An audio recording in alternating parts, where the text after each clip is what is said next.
It's gonna be a right good levy, big and beautiful.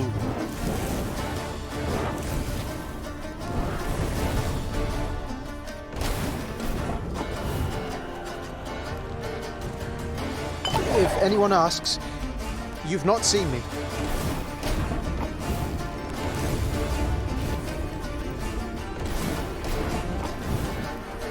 There's been a mistake.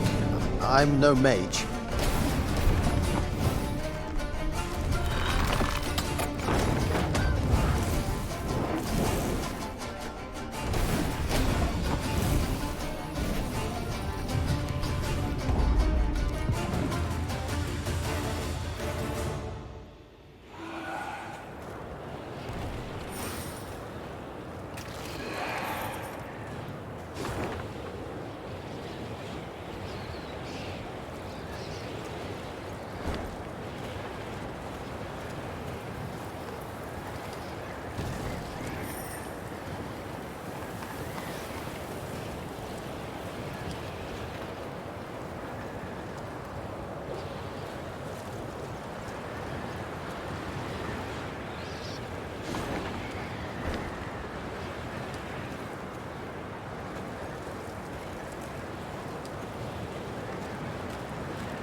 Dark clouds hovered over the horizon, and a strong gale snapped their banners. Damn it, a storm's coming. Gabor! Take us to the nearest settlement. We must seek shelter. Soon the Lyrians arrived in Stuhlkamp. The town square proved full of folk. Several dozen dwarves, laden with large sacks and satchels, stood about in smaller groups. When a thick snow began to fall, the dwarves cheered. Tears streamed down the cheeks of several, but Meve could not tell if they issued from some fortuitous occurrence, or if the strong wind had wrung moisture from their eyes. What is it we witness? Why do they rejoice at a snowstorm? Asked Meve, pulling her hood over her head. Well, the Blizzard's good cause to postpone their expedition by another day. Gabor responded. See, they've been conscripted by drawn lots to be settlers. Found homes in a village in Blackbrook Vale. 7 expeditions have gone that way already, and none survived longer than a year. Valley's cursed. No two ways about it. Intrigued, Meve proceeded to speak with the settlers' leader. He confirmed Gabor's claim. He had buried many a previous colonist. All had been abnormally thin, pale, prematurely greyed, as if some wraith had drawn the lifeblood out of them. Once the dwarf had finished his tale, he gripped the Queen's hand firmly, and promising a generous reward, begged that she and her Lyrians accompany the expedition to Blackbrook Valley. Tain't far. Mere few leagues north along the main road. We'll make the march much easier to ken we've a whole army, in case of any danger. I know not how useful our swords can be against curses and spectres, said Meve. but leave you bereft and in need I will not. We shall march with you into Blackbrook Vale and see to it that you are safely arrived. Then we will march on. The dwarf sped off to announce the good tidings to his settler brethren. By the time the blizzard had abated, they were ready to march.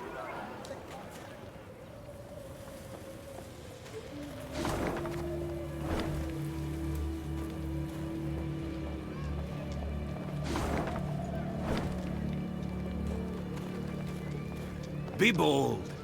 Take on challenges, risks even. But before you set out to do anything, buy yourself some proper insurance. Stay clear of Borrow's Rump. Unless you like shale bars, that is.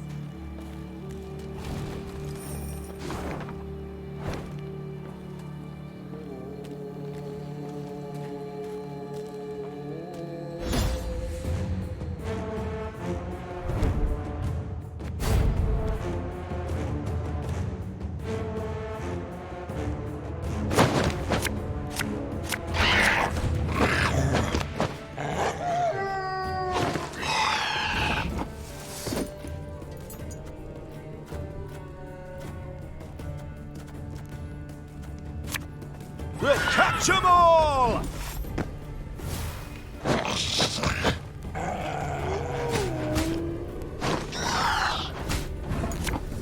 This harvest will be reaping black-clad heads.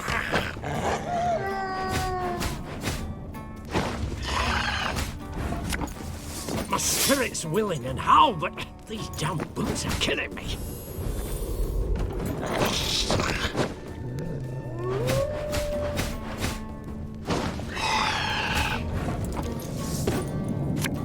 The chase is on!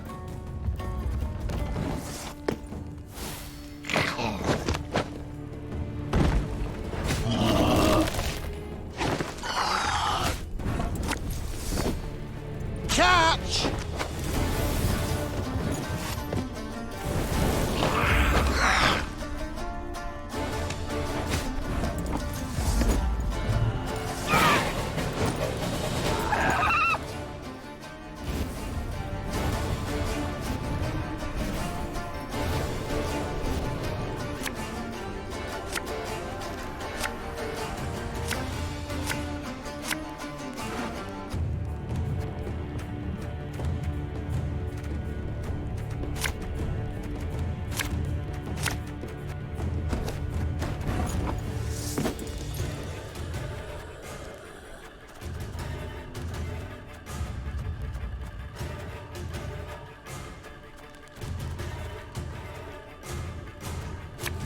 There's a time to reap, a time to sow.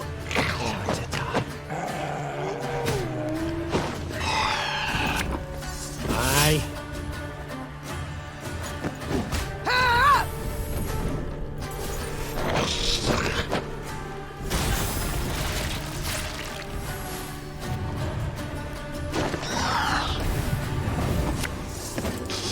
I smell a leak.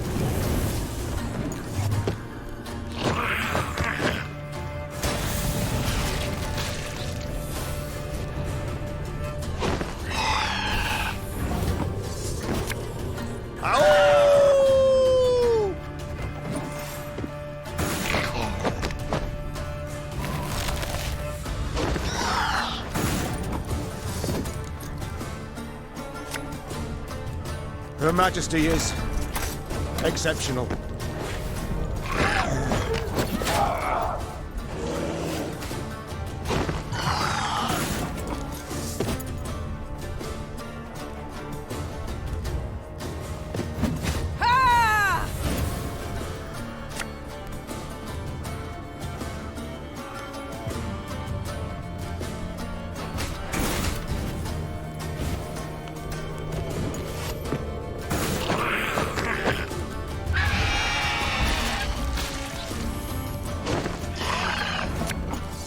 I'd hoped we could solve this some other way.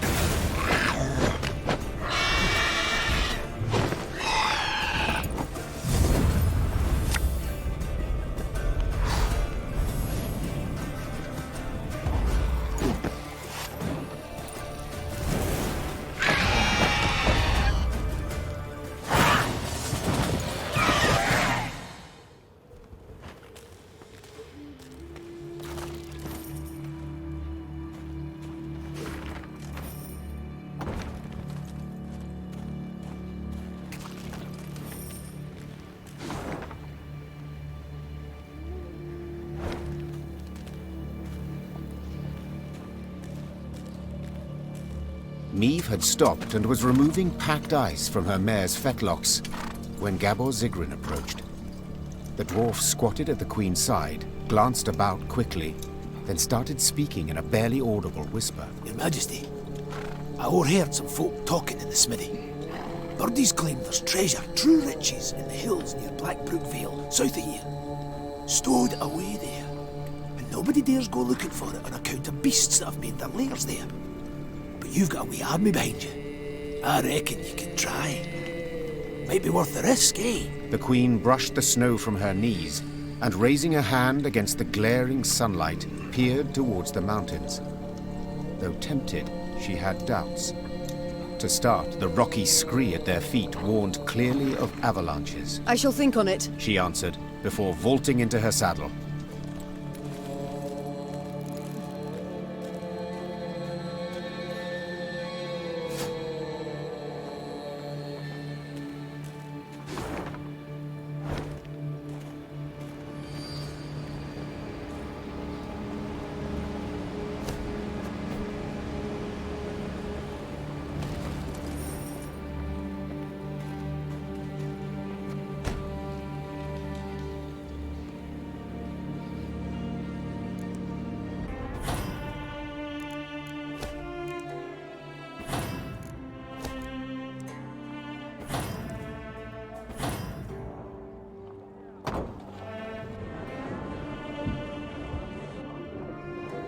Isbel? Apologies. Thoughts consume me sometimes. Is there something you need? Since we left Edirn, you've seemed unsettled. Is all in order? I've seen many wars in my time. All ugly, all repulsive. But what the Imperials did at Aldersburg was... it was unforgivable. Nilfgaard. That's what it does, Isbel. They seek here to repeat the rape of Sintra, the slaughter there. Yes, I saw that. I was there. And at Sodden. Then you know of what they're capable. After Sodden, I took an oath never to take part in another war. Such suffering, such hatred, senseless, all those deaths. Senseless deaths. Our troops sacrificed their lives in defense of their homeland, loved ones. I must believe there's a better way. Forgive me, Mum. I must gather my thoughts. Never mind about me, though. I shall perform my duties to my utmost, as ever, as always. You speak with my soldiers a good deal. Said so yourself. I'd like to know what about. Corporal Larkin, Ma'am. Do you know him? Captain Oisin, perhaps? Or Lieutenant Tegan? Of course. You know them. But did you know that in fleeing Lyria, the corporal left behind a newborn daughter? His wife was in confinement when you gave the order to march. The corporal could not go to see them. And true, the captain has no wife, no child. But he's not seen his brother in 5 years. Never once been granted leave. Your General Odo's orders always taking precedence. Allow me to guess. You shall now tell me Tegan abandoned his sick mother to follow me. No, Ma'am. Count Caldwell's men murdered the lieutenant's kin. Retaliation for his joining your rebellion. He learned of this just recently. Enough. You've made your point. Yet even were I to order them to return, they wouldn't listen. They know they've got nothing to go home to while Nilfgaard occupies our land. Duty calls. I must go. Of course. Yes, Your Grace? How go things, Reynard? You and Gascon get along now, I hope. Well, you might say we've established a certain rapport, Your Grace. Tell me more, friend. I don't pry into his affairs, nor he into mine. I'd prefer it if my commanders worked together more closely. Your Grace, the man's a brigand. Oh, Reynard. He was a brigand. I must disagree, I fear. Yes, he stopped thieving for now, but only because it's convenient, so to speak. Gascon isn't a changed man. He still hasn't an ounce of honor, dignity. Yet he has a unit of armed men, without which we'd be much worse off. Might not even have survived. Agreed. The Strays are excellent fighters. I'd be the first to admit it. I only fear they might turn on us. Leap at our throats when we least expect it. It's time I attended. Hey-ho! How's my favourite queen in the north? You and Reynard, do you get along? Like a cat and a hound. Get it? 'Cause they call me...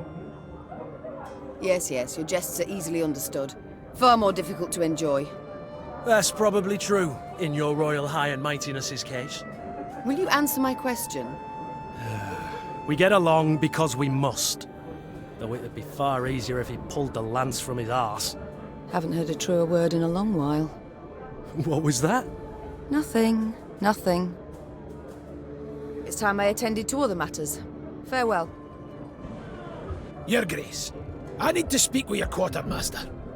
Excuse my Elvish, but I can't drink that goat's piss he serves in the mess. Reynard's doing, no doubt. He doesn't like the men to drink too much.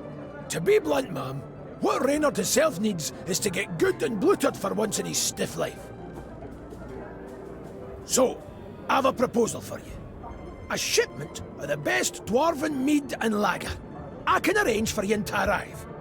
Trust me, the men's morale's nae like to be a problem when they pour a bit of fire in their guts.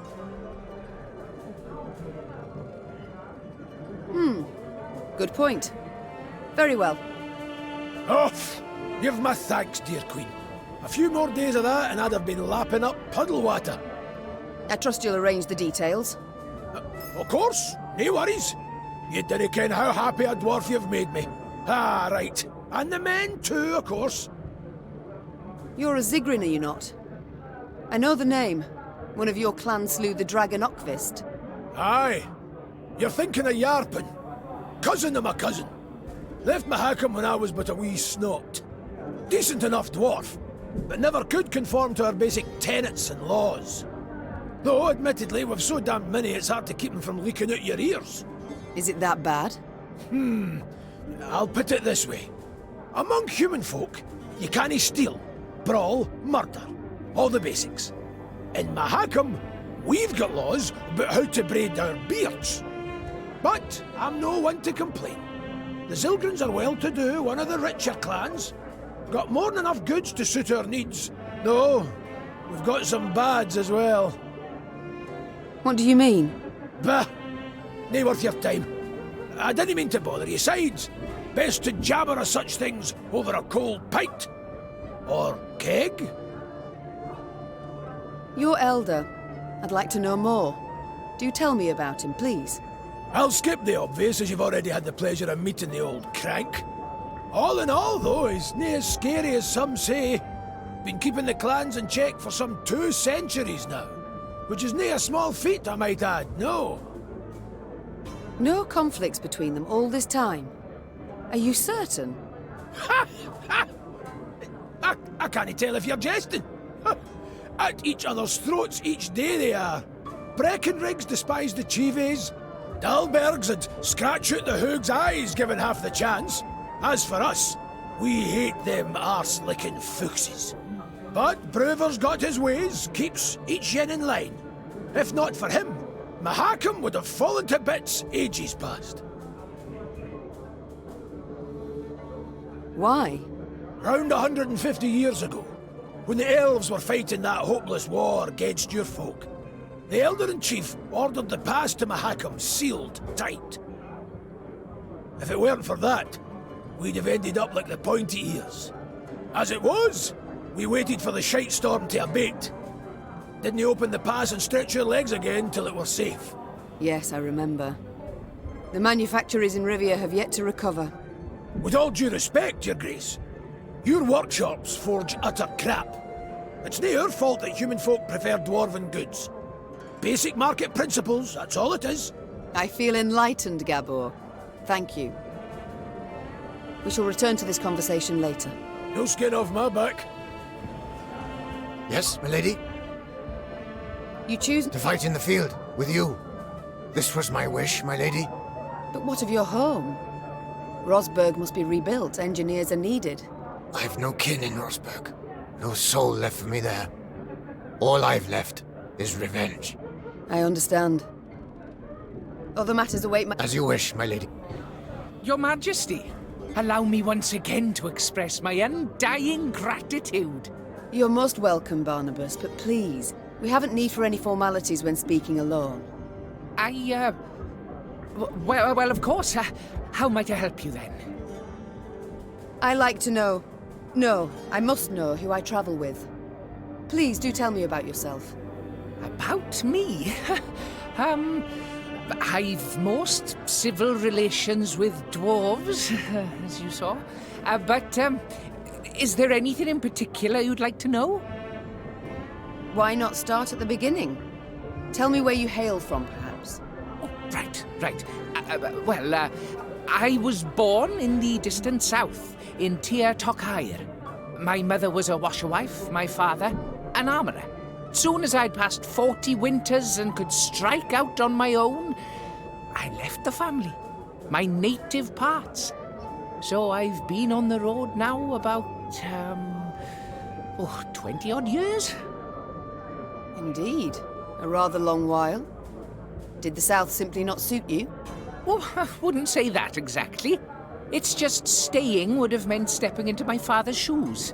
Then forging blade after blade, plate after plate. Oh, just thinking on it sets my head a-spinning. Not for me, that, no. No, nature. The world so rich in mysteries, in wonders left to discover. and ways to make it a better place. By building bombs that explode in the hand, for instance. Ah, as those bearded fellas say, Mahakam wasn't built in a day. Besides, nobody was seriously hurt by those malfunctions. Not many, at any rate. At the moment, have you any invention you've worked on? One that's near complete? Oh, so kind. Oh, wonderful, you should ask. See, I've ever had an avian fascination. For birds, you see. Their wings, bones. The structure's perfect. The aerodynamicism, the plumage. In short, I believe I can fly. I beg your pardon? Yes.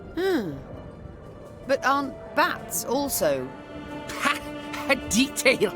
This is no time to be petty. No, but frankly, my preparations are far advanced, and I'm rather optimistic about my design and prospects.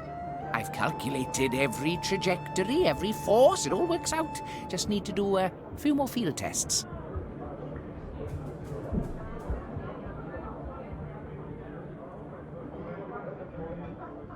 Did you have volunteers try it, or did you test the design yourself? Naturally, I must stay on the ground. Who take all the measurements elsewise. Luckily, there's no lack of thrill-seekers in Mahakam. Most eager to etch themselves into the annals. My first prototype, the Skylicker, I dubbed it. Oh, Your Majesty, if you'd only seen the beauty. Flew over 120 ells. Truly? Colour me impressed indeed. Must have made quite the name for himself, your brave volunteer. I'm certain he's caught the eye of every she-dwarf in Mahakam since. Oh no, he's dead. The landing, it was rough. And then a bear sauntered by, didn't help any. Anyhow, as he died, the dwarf swore he regretted nothing. Brave lad. A bit daft, though. I see. But the next time you request I try one of your inventions, I'd ask you to remind me of this touching tale. Time I attended to other matters. Ah, yes, just...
Impossible. I can't believe it. Gascon, he drank a dwarf under the table. I've said it before, I think, dear Reynard. You simply underestimate him.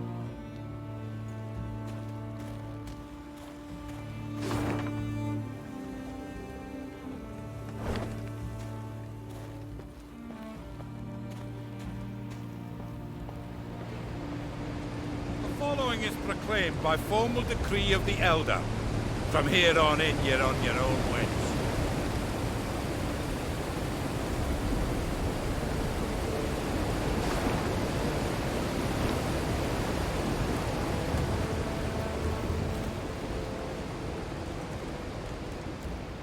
What is this place? Blackbrook Vale. Quite lovely. Aye, and damned dangerous. Keep your arms at the ready.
Not supposed to be any smoke.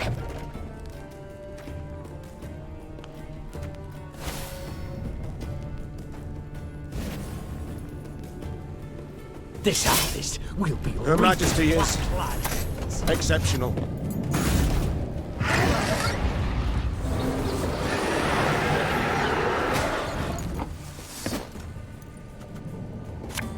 My spirit's willing and how, but these damn boots are killing me.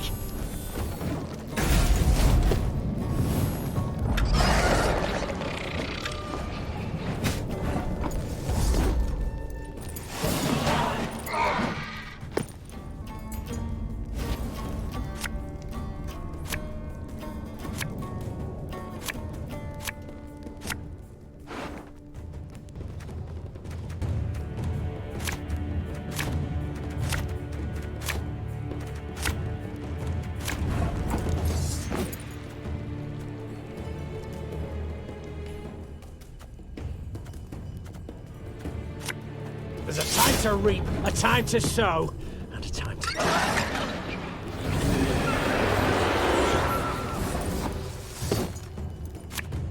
We'll catch them all!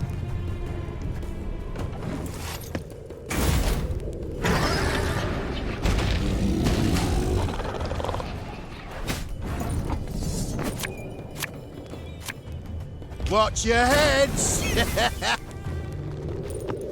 Ah!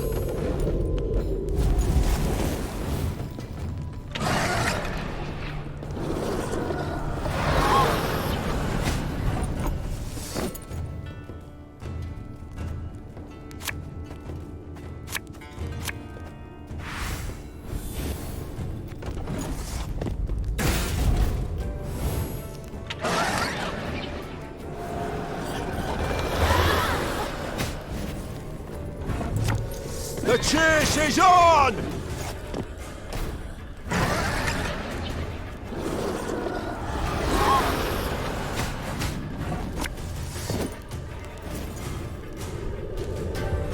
Thing about slings, they hide well.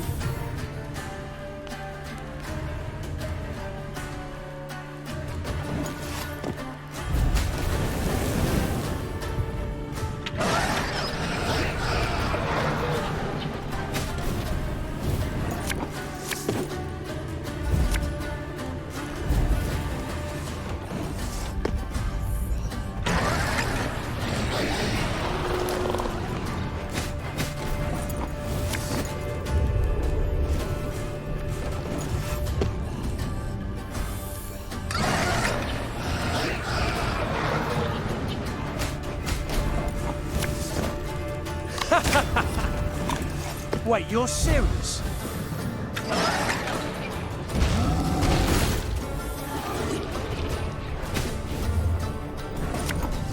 So much anger and suffering. For what?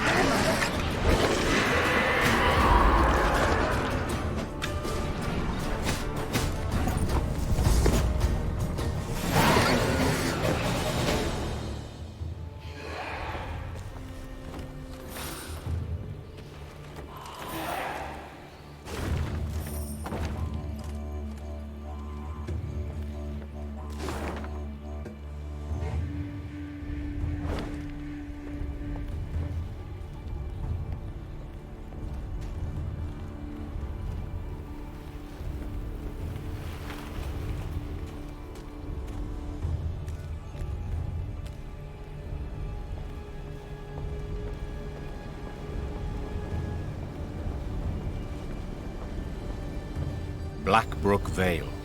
The name itself embodied infamy. Neve arrived expecting misty ravines, decrepit trees bound in spiders' webs, and swarms of bats. What she saw was a warmly gurgling stream and the valley's gentle slopes blanketed in crocus blooms. Only a village of abandoned, ruined huts and a cemetery stretching to the horizon behind it attested to the valley's grim past. The village seems shrouded in a guise. Be not deceived, said the Queen. Reynard! Some men to search the environs for any sign of life. The blood-curdling roar that came from the ruins a moment later proved the Queen's caution warranted beyond any doubt.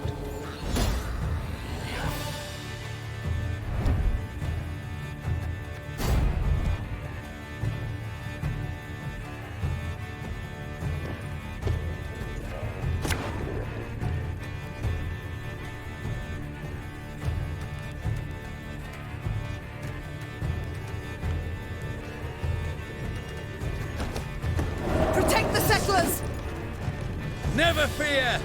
I shall protect you! Should listen to me, old lady.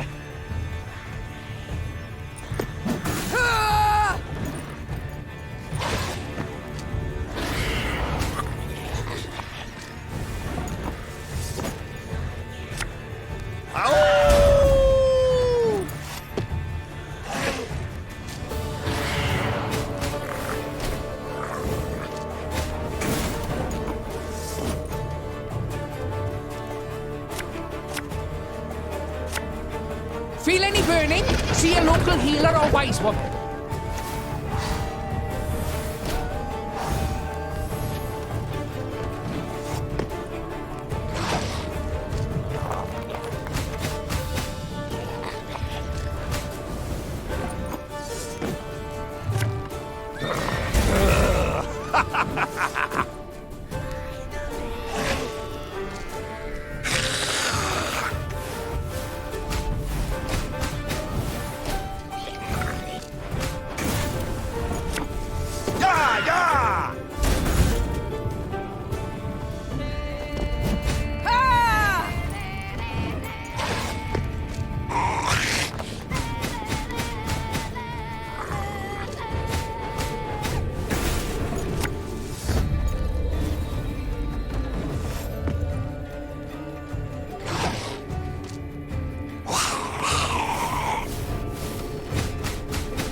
There's been a mistake. I'm no mage.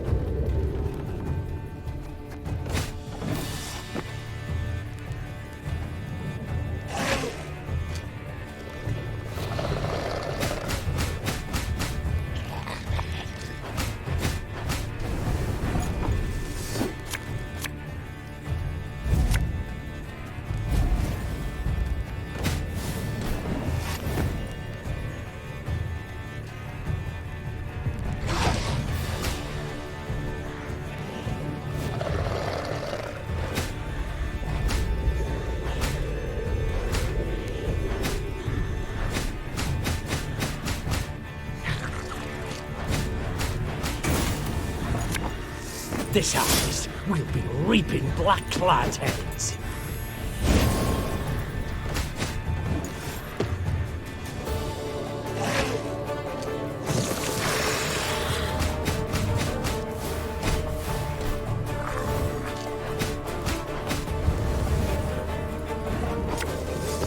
Thing about slings, they hide well.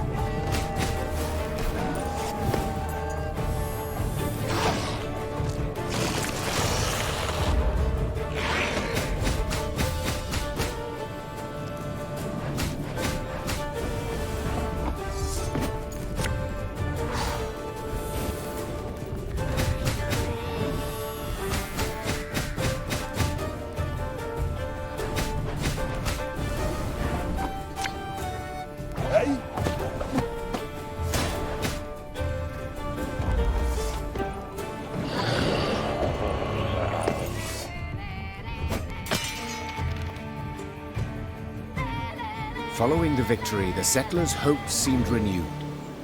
Could the beasts they felled have killed the previous lot of colonists?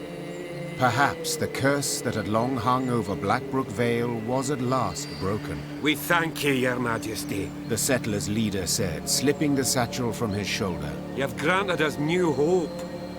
And a new home. The dwarves had rolled up their sleeves, were prepared to go at the huts to repair them, when one of their number cried out. Hold! There's something here. Something reeky. A voice most familiar, thought Neve. Yes, for it belonged to Barnabas, the rescued inventor. The gnome had elbowed his way to the fore, stood on his toes, extended his nose, and inhaled through it like a pointing hound seeking out wildlife. Ignoring all queries, Barnabas had then sat down on the brook bank, filled a glass flask with water, and was now holding it up against the sunlight, dipping into it the tip of his tongue and some strange scraps of paper extracted from the depths of the pockets of his patched coat. Finally, Barnabas stood, brushed his backside clean, and announced his findings. Well, we know with some certainty the reason for the settlers' demise. 'Twere not beasts, no. They prowled in later, drawn by fresh graves. 'Twas the water. Oh, roll your eyes and whirl your fingers all you want, and then peer at the brook. Nary a fish. All poisoned by subterranean fumes. The dwarves hemmed, hawed, and grumbled, and were a heartbeat from abandoning the Vale for good. Then Barnabas reached into his satchel and extracted a device of his own making he termed an aqua purificator. That is to say, a water cleaner, as odd as it may seem. You need but siphon water through this straw. Then drink up, worry-free. Thus Meve rode out of Blackbrook Vale, deep satisfaction in her heart. The dwarves extolled her for being bold, shrewd, and wise, while Gabor ensured this praise would likewise reach the meaty ears of Elder Hoog. We're the dwarves of Mount Carbon, hoo-hoo-ha, hoo-hoo-ha, and 2 hammers as our sign is...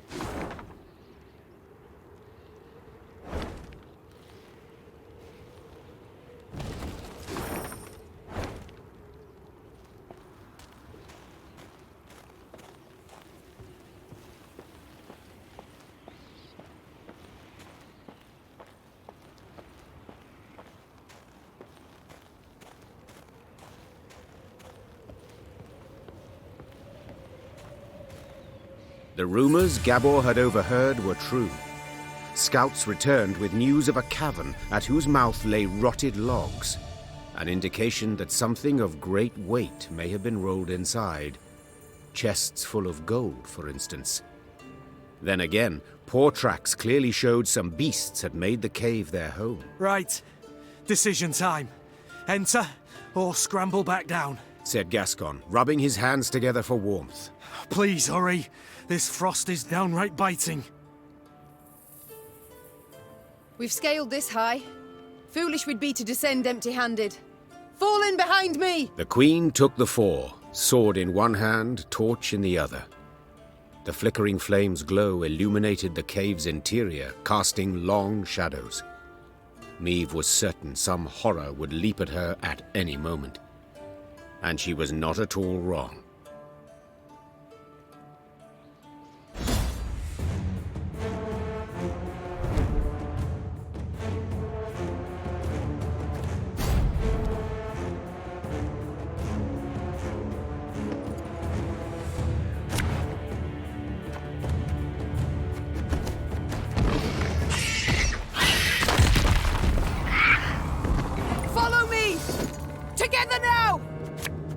Anyone here struggle with strong reservations when entering monster-infested pits?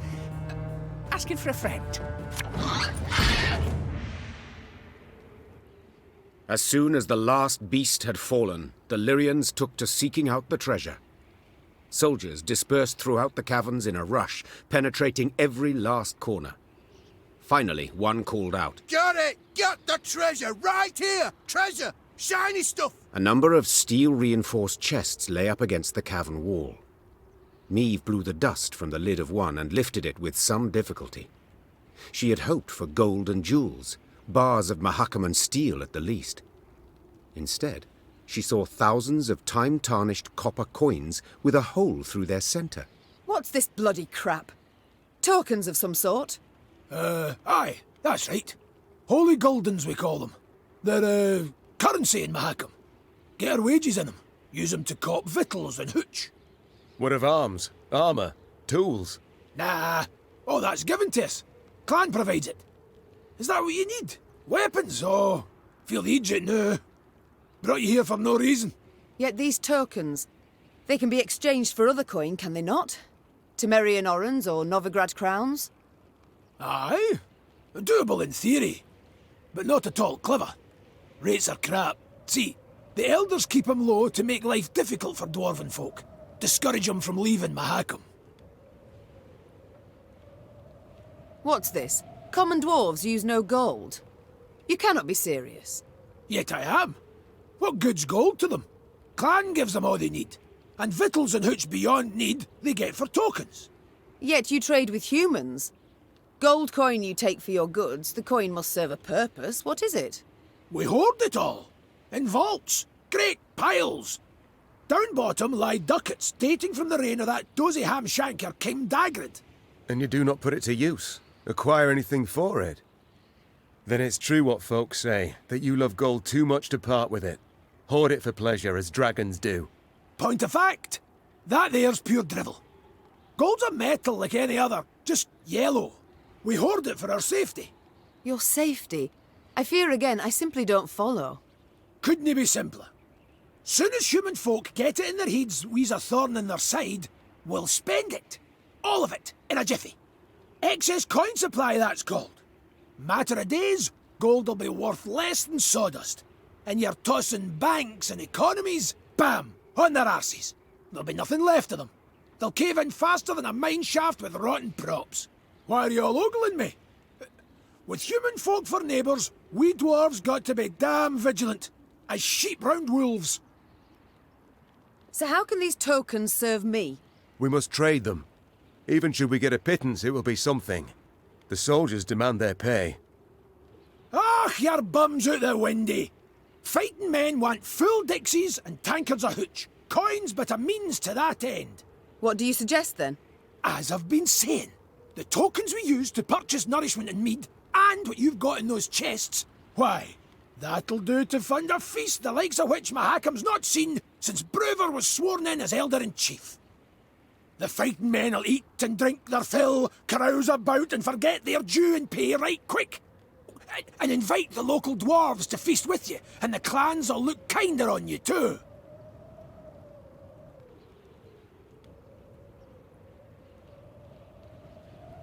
Caution be damned. Your Grace, I feel obliged to remind you we are at war with Nilfgaard, and every copper... Should go to building our army, I know. But we live but once, Reynard. Sir Gabor, take the tokens, and arrange me a feast so grand that Ebdahi himself shall hear us revel. As Meave's force could not possibly fit in a tavern, the feast was laid out in a storehouse.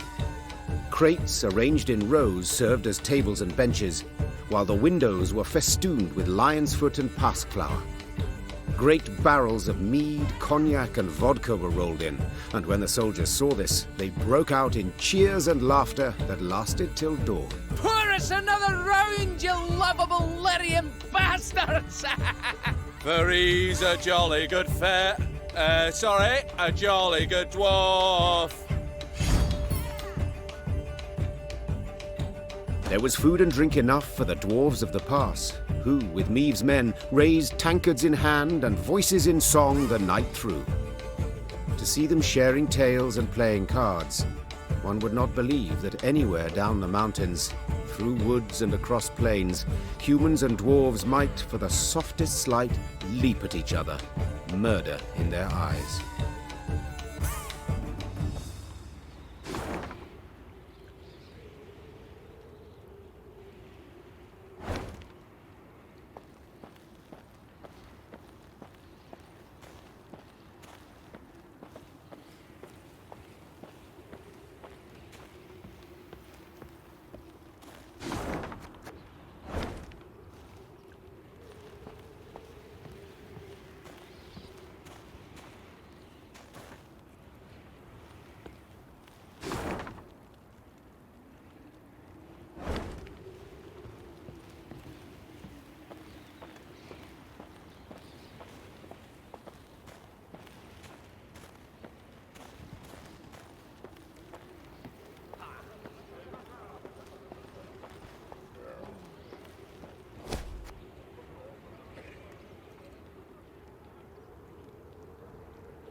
Get up.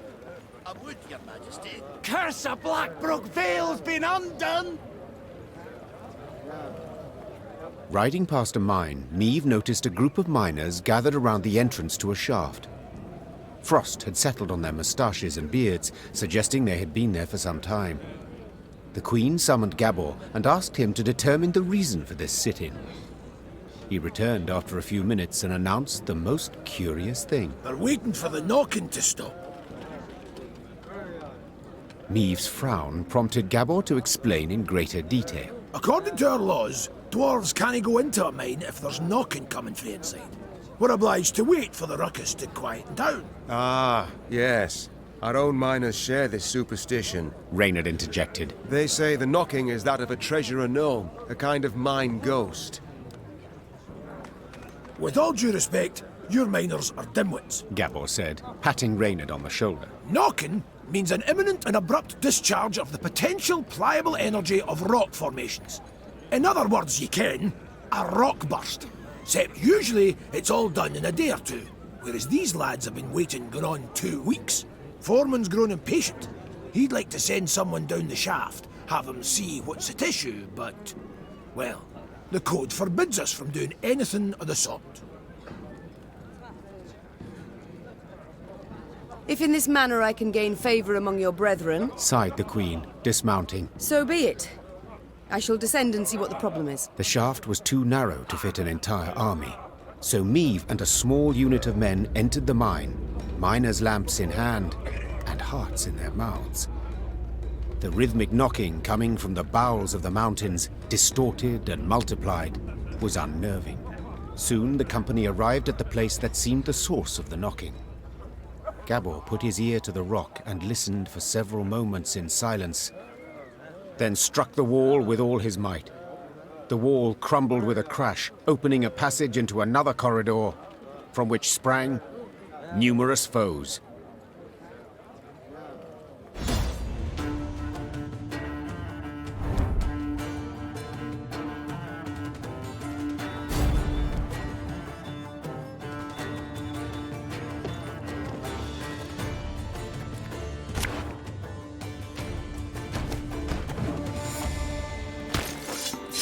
Did you hear something? What was that? My gnome senses are telling me. Those definitely aren't ghosts. Jamal!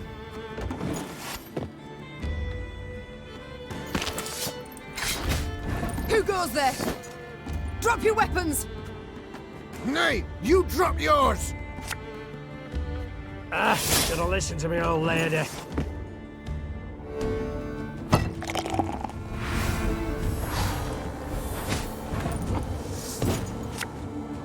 This harvest, we'll be reaping black-clad heads.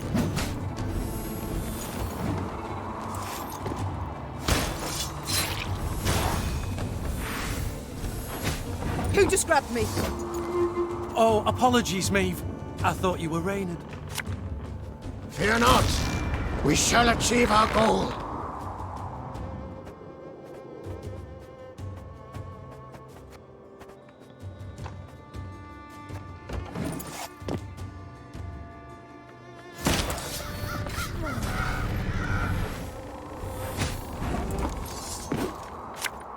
Never have a storm knock out one of your teeth.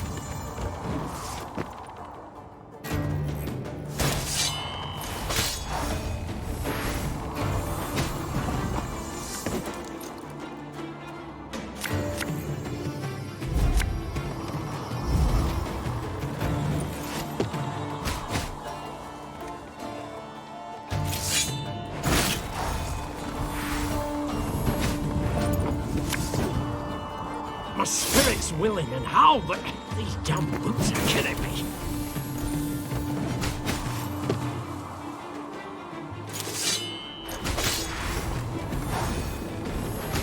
Reynard!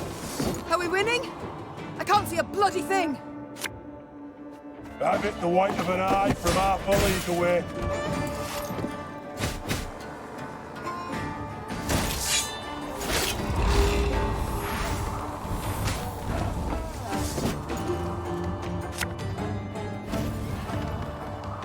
Bigger they are, easier they are to target.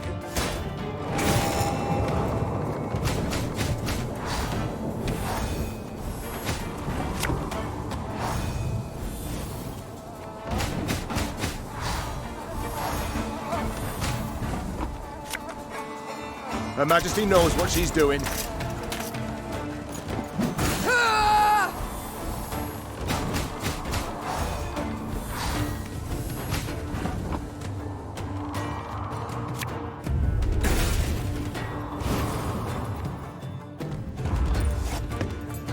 Stop! Stop! We surrender!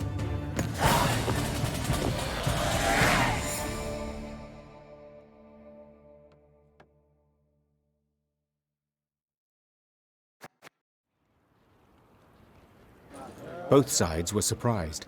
Both fought in the weak light of torches, nearly down on hands and knees.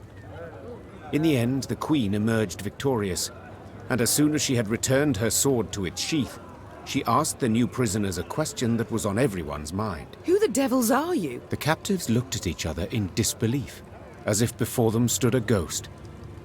Finally, one of them managed to choke out a response. Your Highness, we're your subjects. Maeve recognized the accent at once. The men came from Rivia. But what were they doing so far from home? According to the prisoner's account, after the Nilfgaardians' invasion of their kingdom, terrible poverty gripped the land. Seeking bread, some desperate inhabitants had gone to the mountains of Mahakam, engaging in wildcat mining in search of precious ores. Without asking the dwarves what they thought of this, You know yourself, my queen. explained one captured Riv. They guard their treasure real jealous-like, don't care a whit about the suffering of others. They see us starving down in valley and don't lift a stubby finger. Sadly, the Rivians had dug close to existing corridors. When Gabor destroyed the wall that stood between them and the dwarves, they were convinced they were being attacked by monsters, so they raised arms in self-defense. Maeve, 'tis a tough nut to ken, said Gabor. but let's nae kid ourselves. These men are thieves, and we must hand them over to the Mahakaman Guard. So they may do what? Sentence them to hard labor, or hang them at once? Said Reynard, his usual calm shaken and his voice raised. These are your subjects, Queen. They coveted their neighbours' goods, true, but only because they had nowt themselves.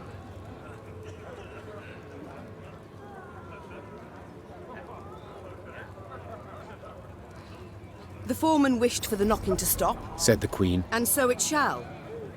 As for you, go back to Rivia, and tell all their queen shall soon return, leading an army. The grateful Rivs quickly packed up their tools and left the mountains. Meave had no doubt Bruva Hoog would soon learn of the affair and would certainly not approve of her decision. Yet she preferred to face the Elder's wrath than send her subjects to a dwarven prison, or possibly to their death. Well, boys, a wee swig and we get back to work.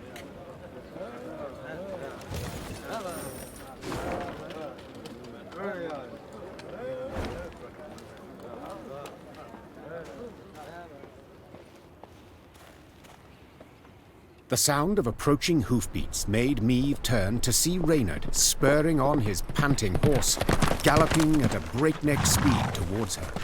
Ill tidings I bring, your grace. Clearly. Glad tidings never arrive with such urgency. Our scouts captured a Nilfgaardian messenger. He was travelling in disguise, and by night. When he realized his capture was imminent, he strove to destroy the letters he carried. We were able to salvage some, in parts. Anything of interest? Yes, there is, I fear. Your Majesty, you must listen. Consider your offer accepted. Direct Meave and her force to the agreed site. We await their arrival. Your reward shall be as agreed. Hail, Keritsa. A traitor. We might have expected as much. Nilfgaard has shown amply that it abides only by the rules it sets. Since they have not proved able to defeat me in the field, in open battle, they seek other means. I suppose the scroll bears no name. It does not, your grace. The messenger. Have you questioned him? Naturally, your grace. Alas, he knows not to whom the letter is directed. He was to leave it in an agreed spot. I take it tidings of the whole affair have spread throughout the force? Yes, your Majesty. The witnesses were too many to keep this fact a secret. We must thus assume the traitor in our ranks knows it as well, and will make no attempt to retrieve the scroll. A dead end. Have we any other leads or clues? None, I fear, your Majesty. We must be alert. Keep a keen eye on events as they unfold, and exercise great caution in forging new acquaintances. Very well. Eyes wide open, all senses attuned. Yours in particular, Reynard. Of course, my liege.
Meave's force neared Davor's abyss.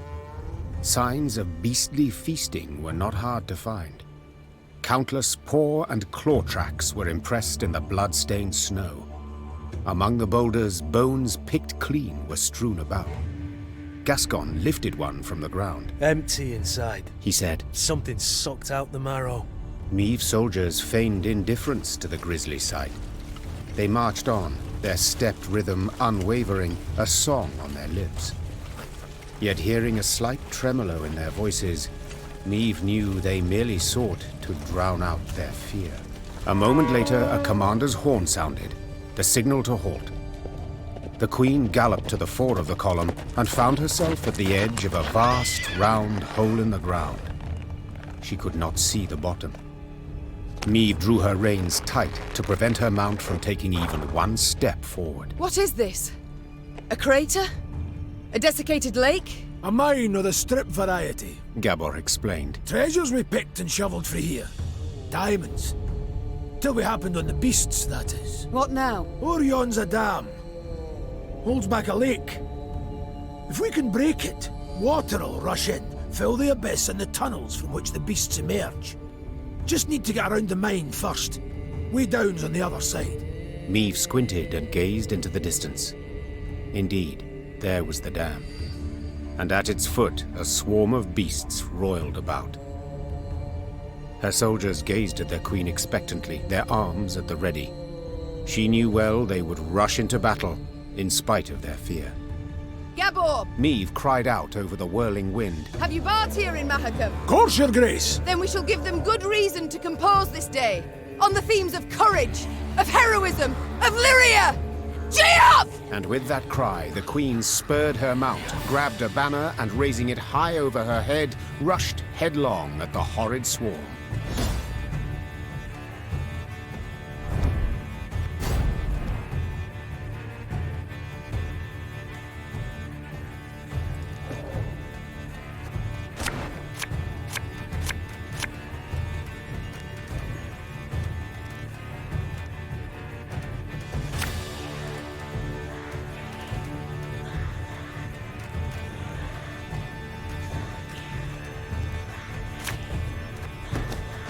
There's the way down!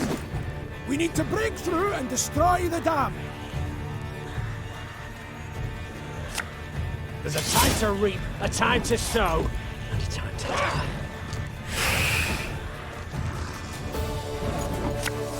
Aye.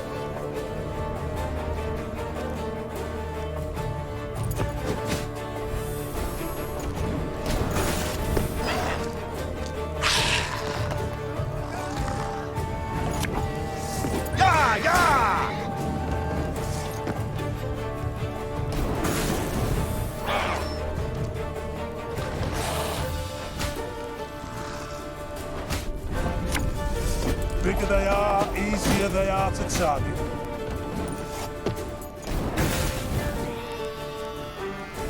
Your Grace, monsters approach from all sides.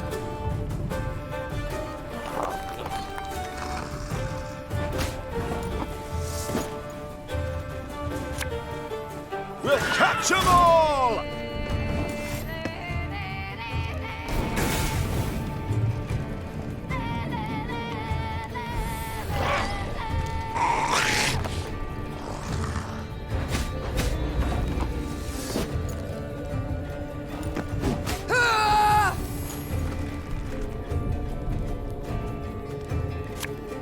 The chase is on!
And indeed, bards sang of this battle soon after. For no claws or fangs could break through the wall of shields the Lyrians raised that day. And no scales could protect the beasts from the Lyrians' stinging arrows and blades. Fight! Do not relent! Let us show these beasts! It is they who should fear us! The Queen shouted. In the end, the beasts turned to flee, yet Meave's force cut off any chance of escape. A solid wall of men began to push the monsters ever closer to the edge of Davor's abyss. Pressed from all sides, the horrors began slipping over the precipice, screeching terribly as they fell. Silence came at last. The Queen stood at the edge of the precipice, breathing heavily, leaning on her sword. From the depths of the mine came muted growls and groans. Let's flood the damn hole, hissed Gabor, before any other shite crawls out of it. A rush of icy water suddenly rose, then just as abruptly plunged into the mine, flooding the pit. And where once lay Davor's abyss, now lay Davor's pond. Meave descended back into the pass, exhausted and covered in beastly blood, yet also exceedingly pleased. She was one step closer to dwarven support in the war against Nilfgaard. Once the Lyrians had put some distance between themselves and the now destroyed monster lair, Meave ordered her men to pitch camp. Then she sent the quartermaster off for food and drink. The soldiers lit campfires, then set aside their weapons. Soon after, lively music and song could be heard throughout the camp. Your Majesty, Reynard said from behind Meave's back. A messenger from the Elder-in-Chief. The Queen turned to see a dwarf in a richly adorned jerkin and a shako with golden seams. She stifled her laugh into a smile and lifted her chin proudly, expecting praise and a pledge of aid in the war against Nilfgaard. My lady, your daring deeds have come to the Elder's attention, said the dwarf in a measured voice. He's positively irate and demands an explanation. Irate? But why? I and my men, we've aided you greatly. Elder Hugh awaits at the Long Bridge. You'd be wise not to keep him there any length of time. And with that, all the Queen's enthusiasm for a celebration was instantly gone. She waited until the fires expired and the songs died down, then gave the order to march.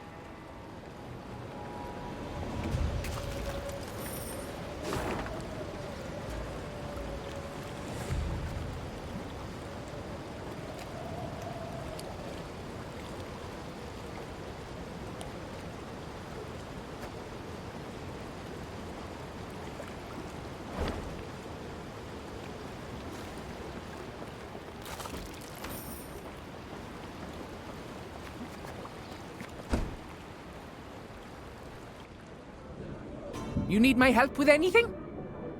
Time I attended to... Ah!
Gazing towards the horizon, Meave noticed a dark shape outlined against the mantle of snow that lay on the ground. It proved a tower, toppled and broken in pieces. Around it lay the ruins of other buildings, blocks hewn out of basalt rock protruding from the permafrost. That'd be the Clan Vidmar ruins, said Gabor, hollering over the wind. Rich ones had their clan seat here till earth tremors turned all into dust. Hundreds of dwarves lived here once, and now, not a living soul. Ah! Help!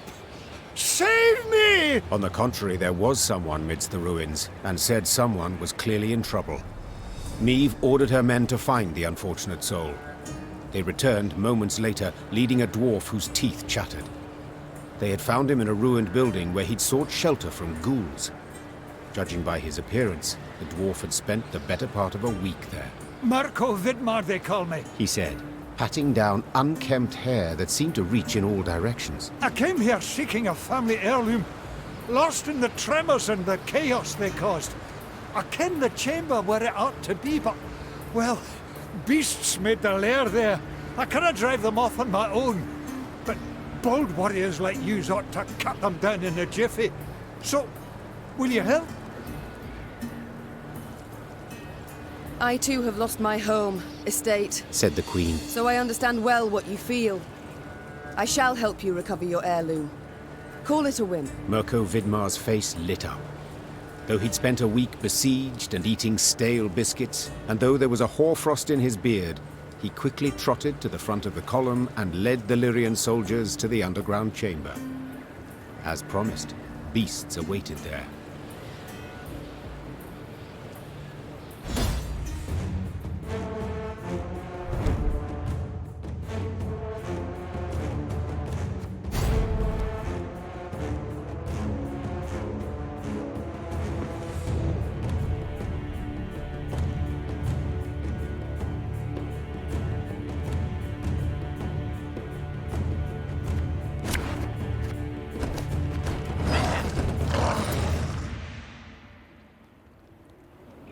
As soon as the fight was done, Mirko Vidmar ran towards a crate that stood on a pedestal, slipping on the now bloody floor. When the dwarf lifted the lid, precious stones spilled out. Your heirloom? This? Asked the Queen, rather puzzled. I thought a pipe that belonged to your grandfather more likely. Seems to me Brother Mirko wasn't wholly candid with us. This here's no heirloom, no family souvenir. It's the treasure trove of Clan Vidmar. We thought it gone for good. Pressed for the truth, Mirko admitted no family sentiment had prompted this expedition. The dwarf had planned to leave Mahakam and start a new life among humans. Yet he did not wish to do so without sizable capital. I canna stand to stay here a moment longer. The days, all of them, they're identical. Rise with the first cockscrow, march in double file to the latrine, crap on command, 12 hours down the shaft and home to sleep. Mirko complained. Want a wifey? Put in an application. In triplicate. Care to snip your beard? Elders got to approve it. You want to add buttermilk, not cream, to your mushroom soup? Clan council's got to debate it. How's a dwarf not to get balmy? I understand the lad, no two ways about it. Gabor sighed. But I feel it's my duty to remind yous that what Mirko's going and doing here, well, there are laws. Treasure's due the Elder-in-Chief, not to Mirko, that's one. Second, any dwarf that wants to leave Mahakam can't take nothing but his breeches, his dixie and his coat. So, brief like, consider well afore you make your decision, Your Grace.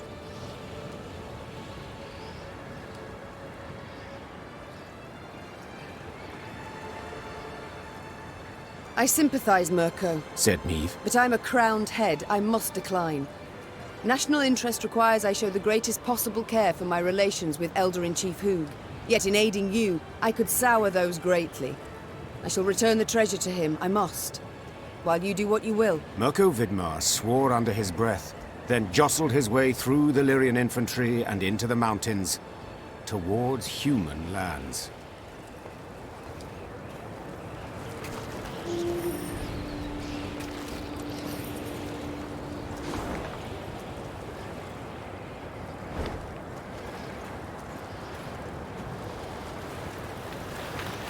Frozen, all.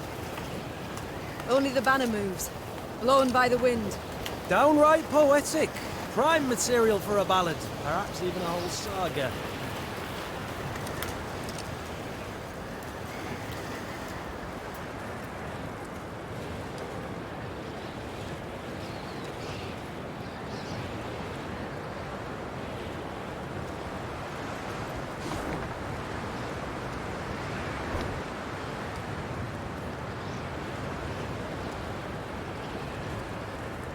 Illyrians rode a narrow, winding path along the rocky ridge.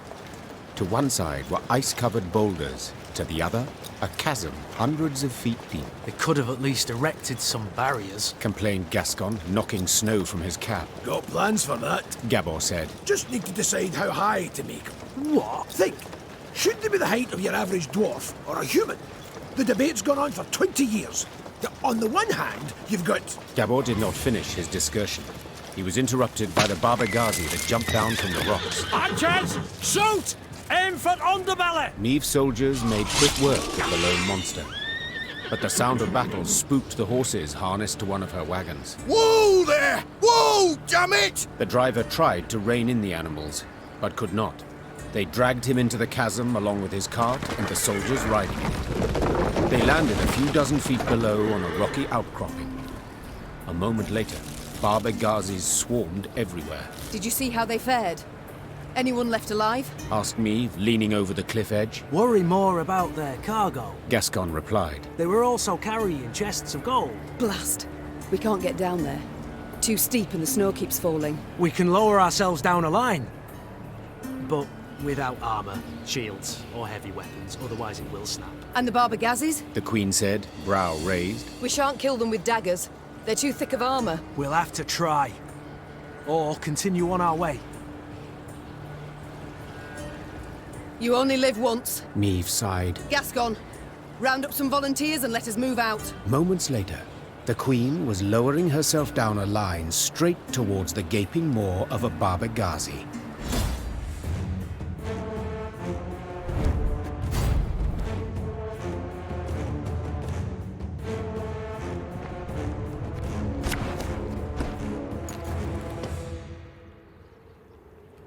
Bereft of sword and shield, Meave could not withstand a single blow. She thus danced atop the frozen snow, deftly dodging the Baba Ghazi's lightning-fast strikes, while delivering but a few well-aimed hits of her own, to their eyes, ears, and gaping jaws. When the last monster fell lifeless to the ground, Meave walked up to the shattered wagon.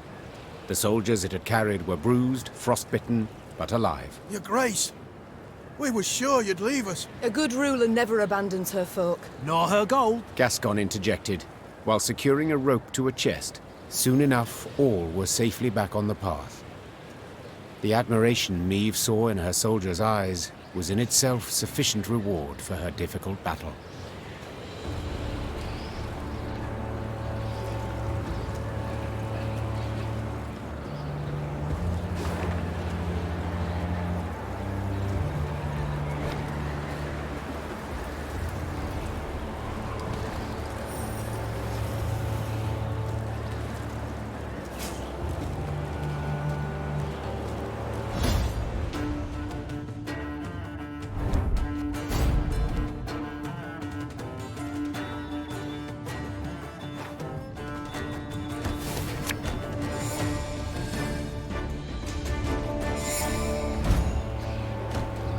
Welcome to me end. We've many folk today, but there's always room enough for more.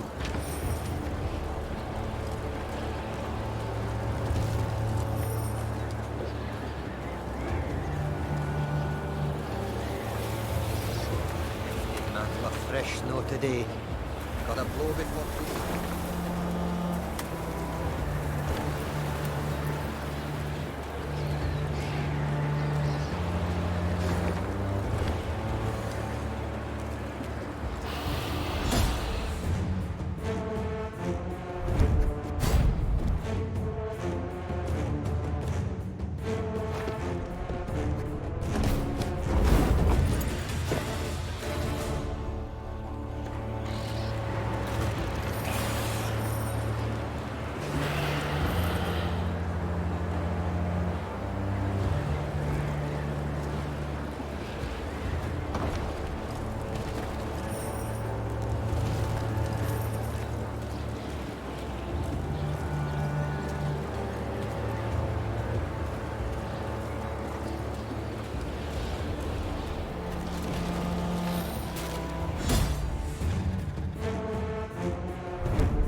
Meave now witnessed a sorry sight.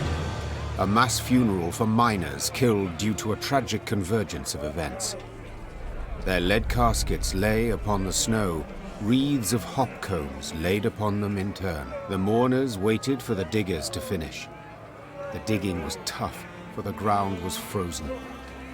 As the crunch and thud of picks and shovels continued, the dead miner's foreman scrambled onto a boulder to make a speech.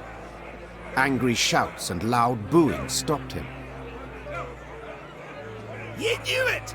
You knew they'd smell vapours, but you ordered them to keep digging till it blew up in their faces! Make the daily quota whatever the cost, eh? You've blood on your mitts, whore son! A mourner then picked up a chunk of frozen ground and threw it at the foreman. Blood spurted from the gash that appeared on his forehead. The first dirt chunk was followed by another, then by a rock, a brick. Meave realized that if she did not intervene, the foreman stood to be stoned to death. Something had to be done quickly. Meave saw this clearly. She spurred her mount and rode into the cemetery, pushing through the throng, then stopping before the foreman, the horse shielding him from further blows. Calm yourselves! Silence! His guilt cannot be decided here. It must! Before Meave could finish her plea, a large rock thrown from the crowd struck her bosom, nearly knocking her from her saddle. Upon seeing this, her Lyrian escort lowered spears and drew swords and rushed at the angry mourners. Shino Kren! Isbel cried out. Her hands began to radiate a fierce light that blinded both dwarves and Lyrians alike. Have you lost your minds, all of you together? Not had your fill of misfortune yet? Lower your arms at once. Whether the power of Isbel's magic or the force of her appeal had the greater effect is difficult to say for certain. Either way, both sides suddenly lost the desire to fight. Meave breathed a sigh of relief, aware that if not for Isbel's intervention, a great amount of blood would have been spilled at that cemetery. Well, we may have gotten a wee bit carried away. 'Tis good you brought back some more.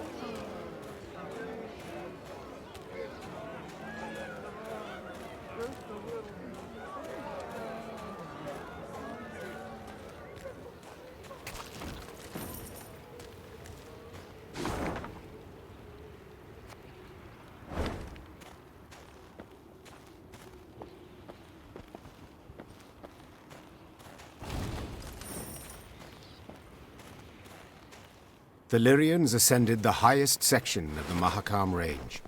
Snow crunched under their boots, cold air stung their lungs, and the wind snapped at their cloaks. Meave wiped sweat from her brow and turned to Reynard. There! By the rocks! We shall... The rest of her words were drowned out by a powerful blast. The entire mountain rumbled with a low, vibrating roar. The sound grew louder, echoing off the rocks, splitting their ears. The Lyrians looked around, disoriented. Few heard Gabor's warning. Dinna just stand there! Get behind a rock! Quick! Meave followed the dwarf's gaze and cried out in terror. The snow stuck to the mountainside had started to slide down the slope, sending up mists of icy dust. Before she could react, the white torrent knocked her to her knees, crushing her and smothering her into the ground. All she felt after that was all-encompassing cold and fear. Meave survived. The dwarves who ran to the Lyrians' rescue dug her out of the snow in time. Some of her soldiers were not so lucky. The Queen looked at their bodies, blue, frozen. Next to them lay dead horses, demolished wagons. The losses were enormous. Meave wiped her cheek. Her tears burned her frozen skin. Gabor spoke a while with the leader of the Mahakam Guard Patrol that had come to their rescue.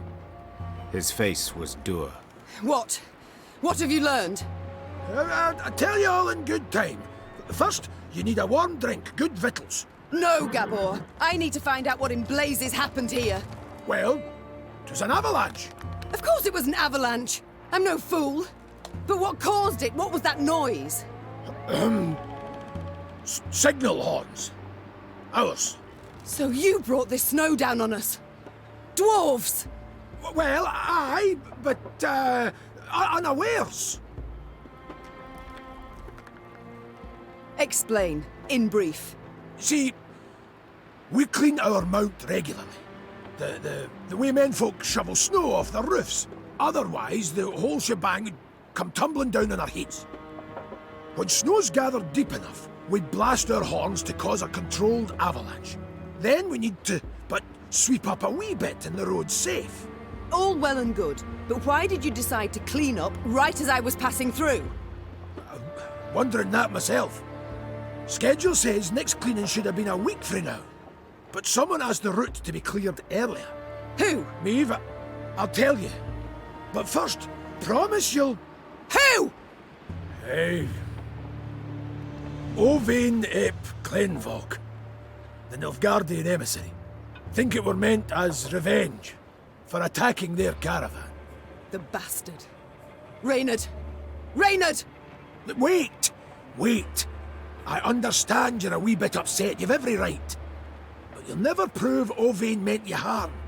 The sly weasel will make sure he didn't dirty his own paws. I've no such scruples. I'll find him and kill him. And then? How'd you tell that tale to Bruva? Meave, you're justly taught, but for the love, just this once, let it go. Or you'll leave Mahakam with nae a scrap to show for it. Moments later, scouts reported Owain was camped to the north of the accident site. Meave had to decide how much she was willing to risk to get her revenge on the Imperial emissary.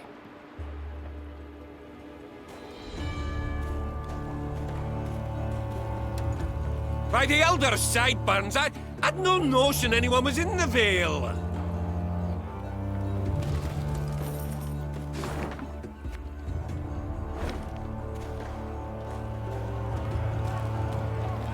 There, my lady, whispered one of the scouts. Left of the path. Meave squinted. The Nilfgaardians had taken shelter from the falling snow under a rocky outcropping. The smell of roasting meat wafted from their campfire, and echoes of laughter could be heard. The black-clad soldiers had reason to celebrate. They had just decimated Meave's company without even drawing their weapons. Meave's gaze caught something else. A metal container into which the Nilfgaardians tossed bones once they'd been gnawed clean. It looked strangely familiar. Only after a moment did the Queen understand it was an overturned Lyrian helmet dug out of the snowy grave of one of her men. The whoresons. Meave hissed. They'll pay for this. Meave! Asking you last time, keep a cool head, whispered Gabor. You want vengeance? I get it. But think of the cost. If so much as a hair gets plucked from Owain's head, Bruver will never forgive you.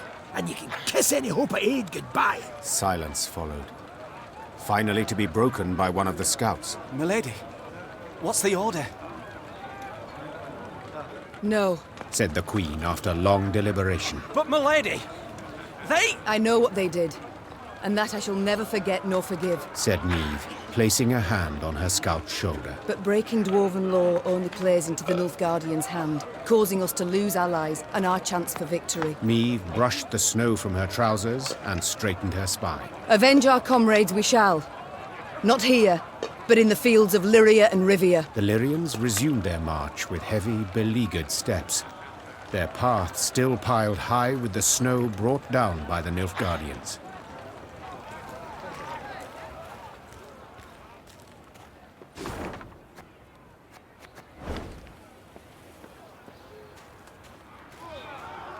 While passing the mining settlement of Kolstock, Meave heard the sounds of battle. Hey-ho! Into the fray, lads! Expecting she would see monsters swarming dwarves, the Queen set off at a gallop to the rescue.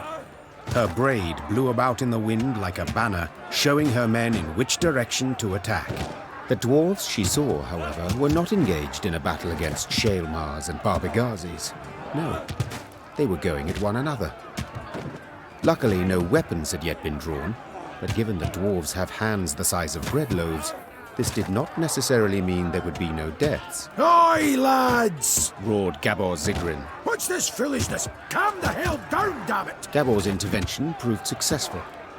The dwarves limited themselves to verbal jousting.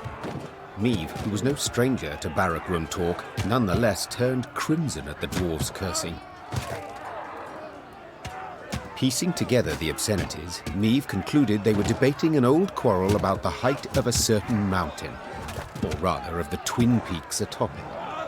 One of them lay in the territory of Clan Dahlberg, while the other in the Hoogs land. Each family felt their peak was the highest, all measurements indicating the contrary being total fabrications. Queen? Started Gabor, nervously chewing his moustache. They're asking if you, as yin impartial and a fair-minded wench to boot, wouldn't wish to settle their Egypt squabble once and for all? Meave knew well that this type of age-old quarrel could easily end in bloodshed, so she resolved to help. Representatives of the two clans gave her a strange mechanism she was to use to measure elevation. All that was left was for the Queen to button her coat up to the neck and scale the twin peaks. Time to end this delicate feud, once and for all.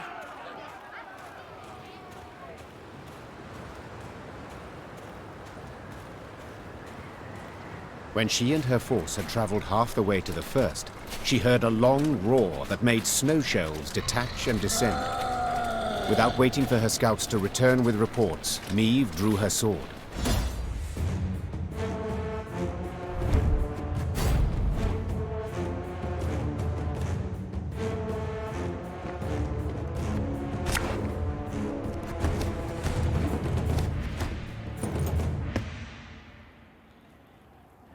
The Lyrians managed to repel the monsters and reach both peaks.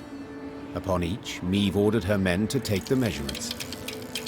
While waiting, she admired the breathtaking view of the Mahakaman Massif. The dwarven contraption left no room for doubt. The peak within the Dahlberg clan territory was 2 feet higher than that within Hoog territory. Gabor was clearly displeased with the results. Damn it all! I'd hoped you'd prove Brewer's clan was in the right. He'd have been content to see the Dahlbergs knocked down a peg or two, and, possibly, he'd have been more inclined to help you, said the dwarf in frustration. Then, after a pause, he added, Although, only you saw what the device showed, Queen. Perhaps you could, recalibrate the results a wee bit? 'Tis most lowly and ignoble. Ake cried out in protest. A knight his honour would never stain with such a lie.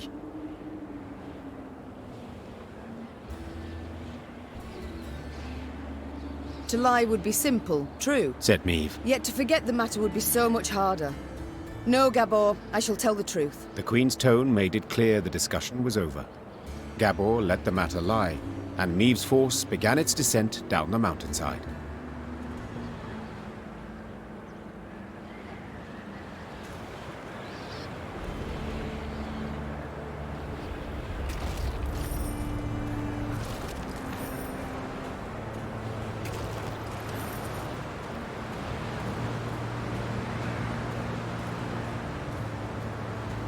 The dwarves of both clans had been waiting with bated breath for the expedition's return and report.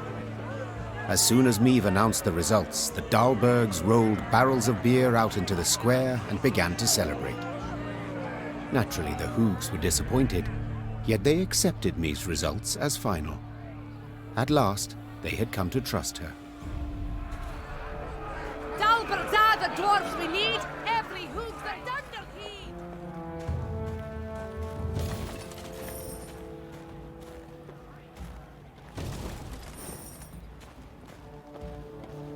For frostbite, you'd best avail yourself of some onion juice. Even better if you had a wee nip of vodka. As Meave neared Langbridge, she ordered her bugler to announce her arrival, then retired to her tent to freshen up. Gascon was already inside, awaiting her. I do not seem to recall summoning you. In that case, I must tell you to fret not. Nothing wrong with your memory. I've come with no agenda. Spontaneously, call it, to chat. Then I propose you leave. Just as spontaneously, call it. I must don fresh clothes. I'm to see the Elder soon, and I'd prefer to not smell of horse sweat. Doubt it'd make much difference to him. And be assured, I know what I speak of. When last we met, I found myself standing downwind of him. A pungent experience.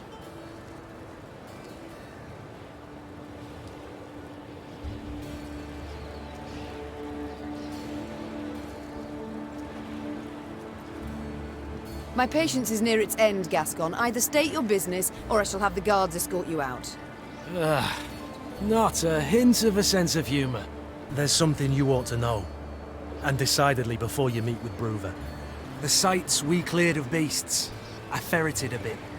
Noted something peculiar. Any notion what it was? None. The monumental dwarven architecture, perhaps? Bones, my dear Meave. Dwarven bones. Now, guess what I found on them? Wait, don't dare give me any hints. Bite marks. Of course. After all, they'd been gnawed clean of all flesh by monsters, incidentally making it quite easy to spot other markings. Ones made by axes and swords. To be certain, I showed the bones to our medics, and they confirmed my conclusion. Meaning what? That the entire clan, the Fuchses, did not perish due to an invasion of beasts from the depths. The monsters merely ate the bodies and occupied empty homes. Now, I shared my discovery with Gabor, and guess what he did? He panicked. He started to squirm, babble nonsense. I wager my right arm, he's hiding something. Blast. Overly eager to aid us from the start he was. I might have sent something. I shall have him summoned at once. And I thank you, Gascon. I won't forget this. Minutes later, Gabor stood before the Queen.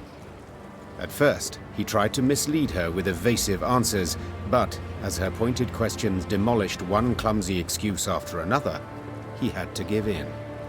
Oi. As King Desmond said after a hefty squirt in his hose, we can't sweep this under the rug. If you think I welcome jests in this moment, you err. My fingers itch to summon the hangman. Right. So... 'Tis true. I misled you. On our clan elder's orders, supposed to... What? Why? What did they wish to hide? They was home to the Fuchses, our mortal enemies. They'd been a-boiling our heinies for ages, thumbing their noses, taking what they want, when they want. And the Elder-in-Chief didn't gie a ploughing whit. So to stop them, our clan, we did the unpardonable. The Ziggurin elders saw their chance and they... Gods. So you were responsible for the deaths of all those dwarves? Me? I didn't raise a finger. Tried to stop them, in fact. No witnesses survived, meaning you must have murdered the entire clan. How? Queen, you sure you... I am. And you should be sure to answer in full, omitting no detail. A few years back, we got pummeled by a horrendous winter. Stone-breaking frosts, whiteout storms, avalanches. Made travelling a painful form of suicide. Hunger drove beasts out of their dens. Pass was covered in the filth. Got to where they paced right outside the walls. Fuchses fought a hard, bloody fight to keep the critters out of Davar's abyss. Lost near every axe-wielding dwarf they had. Only survivors had to winter at Burr's Rump. Our elders felt such an opportunity wouldn't knock again. After killing the town's meagre guard, they set fire to it and barricaded the gates. They didn't stand a chance. Bastards. How in the world did the truth go undiscovered? Once it were over, our dwarves opened the gates. Before they'd lit their pipes, starving beasts came crawling out of the pass. The stank of dead flesh were strong. Zigrins who came back from that never were the same. If you'd only gandered their gaze when they had us all take a vow of silence. And then... You invented that blarney about primeval monstrosities the Fuchses had awoken by mining too deep. A riveting tale, and one with a moral to boot. Aye. But the elders worried Bruver would suspect something all the same. That's why they wanted you to destroy all the evidence. Repugnant. You claim not to have taken part, but neither did you do anything to stop the massacre. What was I to do exactly? The elders had decided. No dwarf would listen to me. You might have informed the Elder-in-Chief. The guilty would have been punished. The guilty? You dinna ken Bruva. He'd punish the whole clan. Women, children, nae exceptions. Maeve, Queen. I'm begging you. He canna ever learn of this. Aye, I want a hack flame too when I think what the Elder's done. But t'other way it'd bring but more pain and death.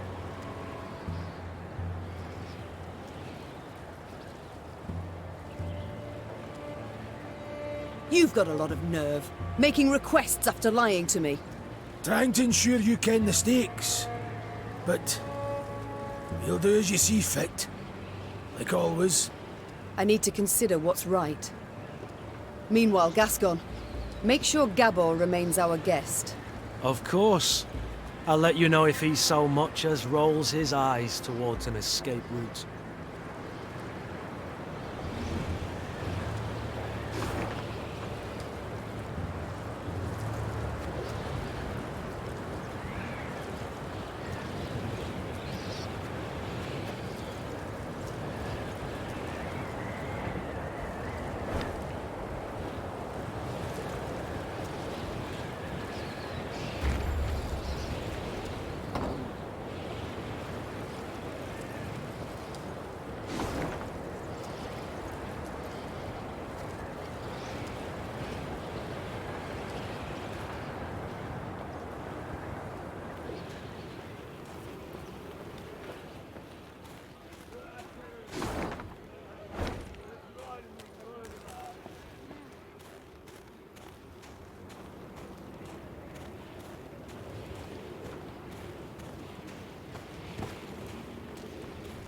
Keltalis' lair was indeed impossible to miss, as would stand to reason, for any space capable of containing a dragon must be enormous. The lair's maw, a black triangle cut out of a vast plain of snow, loomed from afar. Confirming the dragon's presence was the powerful odor emanating from it, one of sulfur and blood. Well then, Gascon said, ready to become a legendary dragon slayer? My father oft said, never should you count pelts till the hunt is through. Maeve said, dismounting her horse. It's all the more true when you hunt dragons. He's wounded, yes, but one puff of flame, and we shall be not legends, but corpses. Leave all thoughts of foolhardy bravery behind. The Lyrians crept across the dragon's threshold.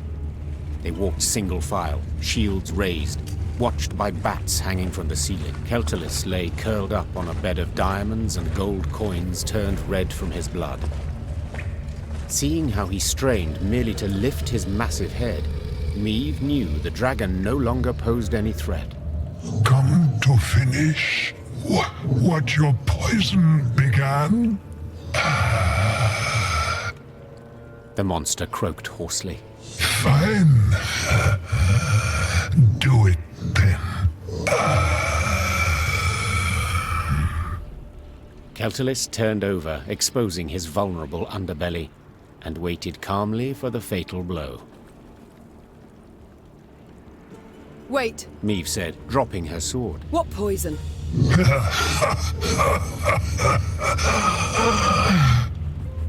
Keltalis laughed while squeezing his bleeding side in pain.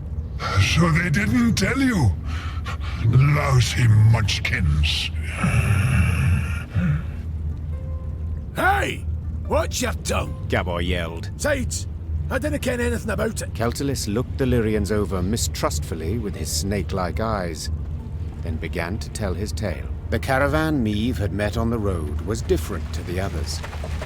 This time, Keltalis's meat had been pickled in a special brine, one spiked with poison. As the dragon lay curled up in pain, Ferenc dwarves entered his lair and smashed his head. So if I understand correctly... Maeve interrupted. You're female? Correct. Same as you. As if on command, all Lyrian eyes turned to Gabor. Don't you look at me! We didn't peek under his, its tail. If I may. Reynard interjected. These revelations about Keltalis's sex are undeniably fascinating. But I'm more curious why the Ferences stooped to such a dishonorable deed. That's easy enough to guess. Maeve said. They were afraid the dragon would soon demand more tribute to feed its young. so they decided to strike preemptively. A wise and noble deed. Ache cried. Evil must always be nipped in the bud. To the Ferences' misfortune, they delivered too small a dose of poison. Infuriated at the sight of the broken eggs, the dragon gathered its strength and flew to the nearest town. Meve saw for herself what happened then. And now it was up to her to decide how this story would end. The dragon had killed dozens, perhaps even hundreds, but had been provoked first by the dwarves' heartless cruelty. Did it thus deserve death? When judging my subjects, I would sometimes not know who bore the greater guilt, Said Meve. but as ruler, I had to reach a verdict, often a harsh one. The queen returned her sword to its sheath. This is not my land, Meve said. nor are these my subjects. I don't have to choose the lesser evil. Meve! Gabor hissed. Bruver will be furious. Let him. And you, dragon, swear me this. When you heal, you shall leave Mahakam and never return. You've my word. And my gratitude. Meve was about to leave the cavern when the dragon blocked her way with its tail, then gathered a smattering of valuables at the queen's feet. Each would be the prize of the Lyrian crown jewels. News that Meve had spared the dragon, which had killed dozens of dwarves, did indeed enrage the inhabitants of Mahakam, the Ferences in particular. But when the clans considered driving the Lyrians from the pass, Elder Vavrenek opposed it. No matter what happened after, he had sworn Meve his undying gratitude. Your Grace, 'tis not right. Calm down, Sir Ake. What's the problem? The deed you've committed, most foul. As the good book says, whosoever standeth idle in the face of evil proveth guilty of the same. Know that I never stand idle. Yet I cannot stop you from doing so. Thus I must leave.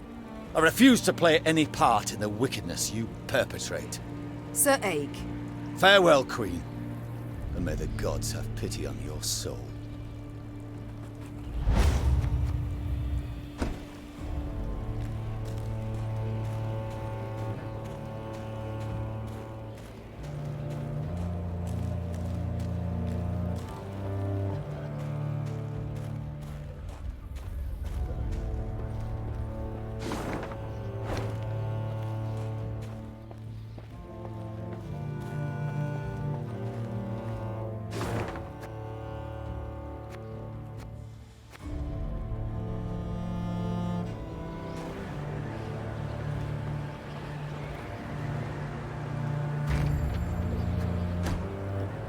Bruver stood by the bridge like a statue, arms crossed, eyes squinting.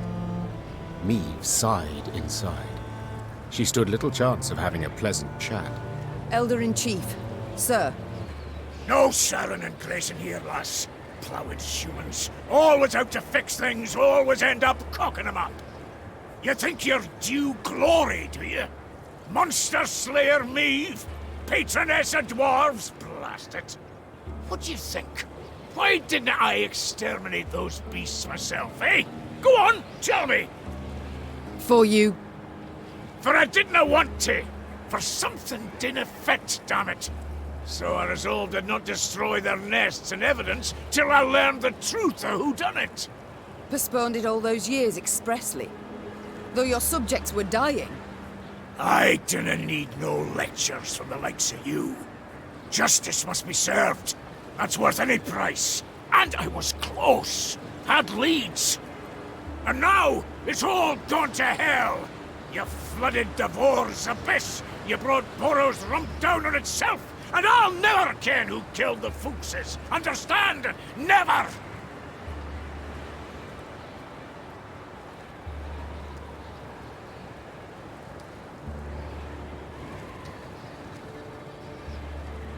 My sincere apologies. I did not know. Course you didn't. Humans. First they cock it up, then they ask how it works. Ah! I'm most eager to give that braid of yours a yank and kick you out beyond the gate. For I canna.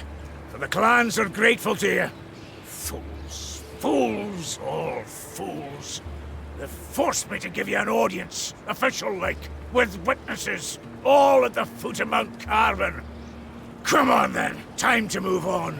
And I'm going to wring you out so hard you'll wish you never left that Nilfgaardian dungeon. Bruver set off at a brisk pace, cursing under his breath. The Queen took a deep breath, counted to 5 in her head, and set off after him.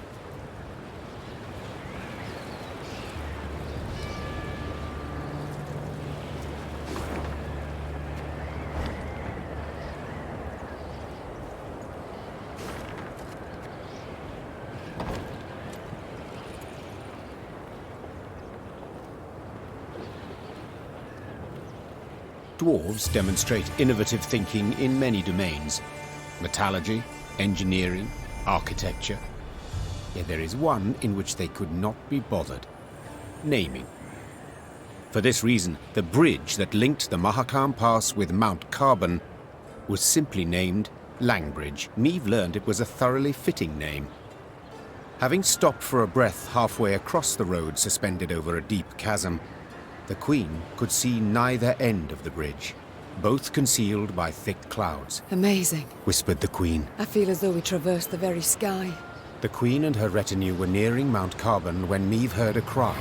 It was Xavier. Hold! Hold! Meve drew in her reins abruptly. Her mare neighed and reared, lifting the Queen above her formation of men. From that height, she saw the last pier of the bridge crumbling. The dwarves at the head of the procession were unable to stop in time and plummeted, screaming into the abyss. What's the meaning of this, gods damn it? Bruver roared. Face the engineers, now! The Queen was striving to calm her spooked mount when she sensed something swish past her ear. Out of nowhere, a Scoia'tael band had appeared at the rear of the column. Before anyone could react, elven archers had felled the rear guard. The soldiers lay on the bridge's stone surface with arrows in their backs. Meve was trapped. In one direction lay the chasm, in the other, a fierce foe. She had no choice but to stand and fight.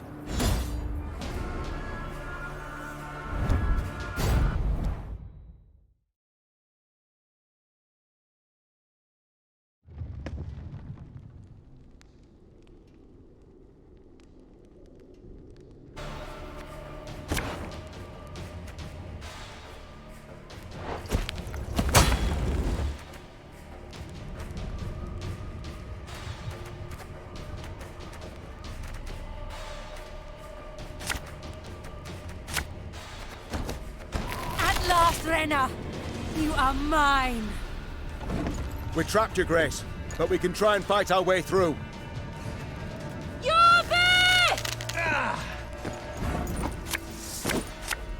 There's a time to reap, a time to sow, and a time to die. Show me the coin or sod off.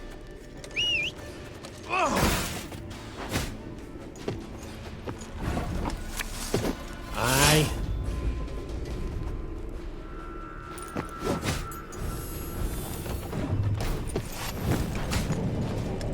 Your tricks will not save you, Dwan.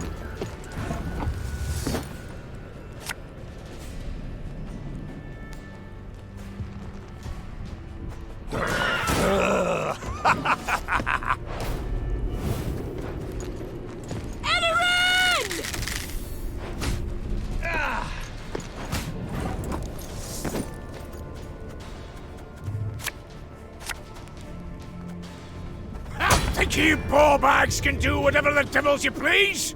This is Mahakam!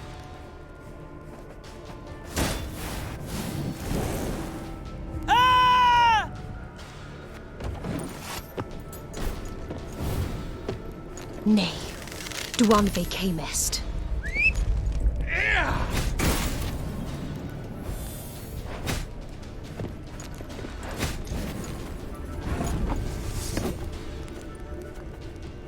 Everything all right?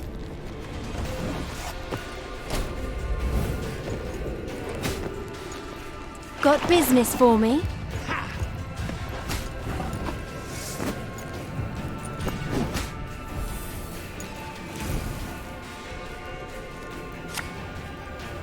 Her Majesty knows what she's doing. Now we will see who is weak.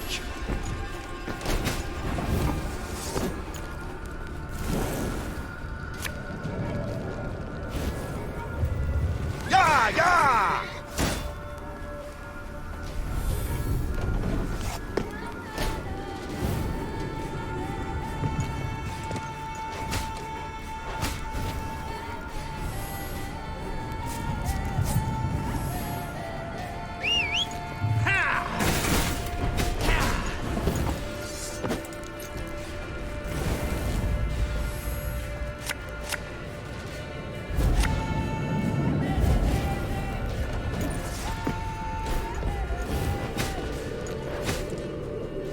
Fry it!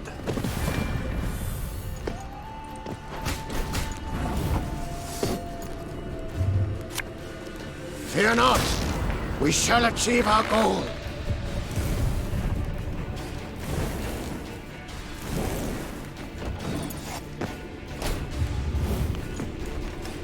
Let us sing the Song of Steel!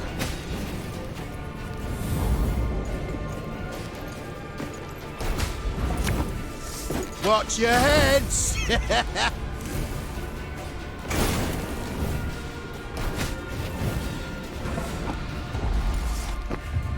No! Blederenna! She must die!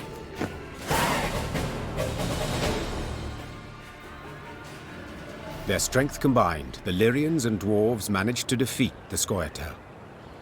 The guerrillas had weakened the last span of the bridge, turning the crossing into a deadly trap.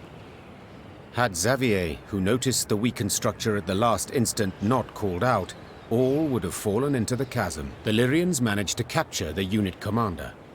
She stood, her head raised high, and when Meve glared at her, she did not avert her eyes. What is your name, elf? Abayeth me parstwan.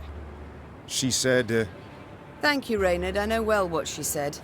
Kiss my arse, is that truly the best you can muster? I'd rather show you exactly what I can muster. Tell them to unbind me. You got your opportunity. On the battlefield. Will you not tell me what they call you? Fine. It's all the same to me. I'm more interested to know how you came to be here. Who sent you? No one. It was my decision to kill you, and thus avenge Eldain. You've elven blood on your hands. The blood of the elves of the Moulderwood.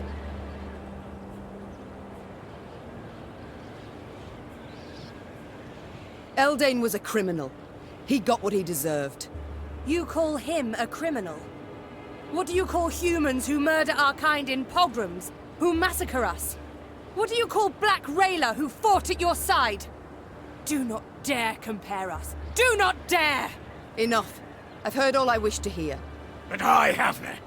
Did you fall in your heed, elf, eh? If you want to fight humans, go on and do it. You cannot talk sense to idiots and nay here, damn it. Mahakam is and will be neutral. You cannot be neutral. To Dwan, you are either their foe or their dog. Mahakam has stood aside, sleeping long enough. That is why we struck it in its very heart, as a call to battle. A call to brethren whom you, Elder, have kept from the world too long. I have kept him away. I've been bloody right to do so. You want to play at war, you numpties? You want to force the Pontar to flow upstream? Gang right ahead. Good riddance, I say. Gan kill, gan die if you fancy. But gods damn it, leave us alone. Yeah, I should kill you. With my own hands. I should cut your throat, put you out of your misery. That's what you want, innit? To die? To die a stupid death? Well, I'll not grant you that. Nay, nay, I'll lock you in a tower. Sit there 3 centuries, and you just might grow a brain. Bruva Hoog gazed after the shackled elf as she was led away. Meve expected him to continue fuming, cursing her. But the dwarf stood silent, and his old eyes, half concealed by brows bushy as a forest floor, showed not anger, but the deepest sadness. Dwarven engineers made quick work of repairing the crumbled bridge span.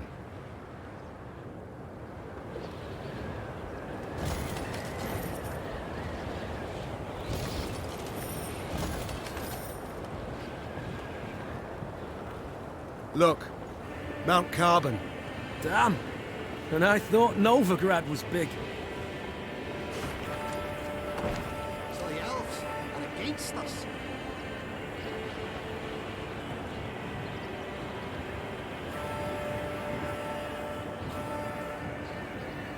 The Lyrians stepped inside Mount Carbon's bowels. Meve rode while looking upwards, admiring the intricately carved ceiling, gilded walls, monumental bas-reliefs carved from basalt. Yet this was no time to admire the sights. Bruverhoog had summoned her to speak. I thank you for your invitation, Elder. My invitation? Choice term, lass. You wangled your way in here. Long I've lived, but ne'er have I seen a wench so stubborn. With all due respect, do you not feel like a pot conversing with a kettle? Ha! True enough. Changes of mind didn't come easy to me. But they do come at times. Human wars concern me not at all. For so many they are, who could count them? A year goes by without one wanking king invading another's realm. A dog with scabies is less restless. That's why, this morning, I aimed to send you off with nothing. Mattered not what the clans were saying.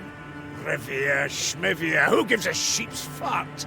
But that was this morn, before that daft wench and her pups attacked. Nilfgaard supports the Scoia'tael, it's common knowledge. Nilfgaard uses them. Well, I'm nae worse, and I choose to use Queen Meve. So what use would you make of me, if I might ask? You've a plan? Aye, the kind dwarves like best. Simple, but sneaky. Like to give Nilfgaard a warning, you ken. If you're going to rile my dwarves, throw them into the Scoia'tael ranks. You'll regret it, aye? But I'd like to issue the warning without declaring war. All clear to you so far? So, when you march out of Mahakam, you'll find a company of our foot dwarves waiting out with the gate. Officially, volunteers enlisting with you against my will. And you're to put them at the fore next time you face Nilfgaard. Want the Blackclads to break their teeth on our bucklers, get a taste of our axe blades. After that, dare say they'll think twice before they send more Scoia'tael into these hells. I do not... Thank you, Elder. You restore my hope that I shall have my home back in the end. Candid like, I dinna share your faith. I've watched you. You're naive. Let ire take you. Meddle in matters near your own. Disrespect our custom. But you win or nay, it's all the same to me. Then I hope that I shall at least surprise you. Honestly doubt that. So you'll only get the bare minimum recruits to make the Imperials take note, and nae a dwarf more.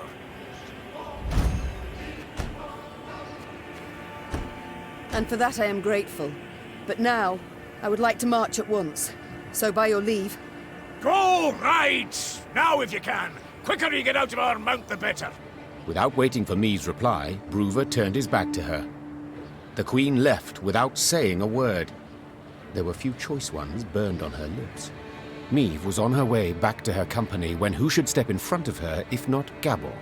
To what do I owe this pleasure? Do the Zigrins wish to use me once more? It could be, but if so, tain't none of my concern.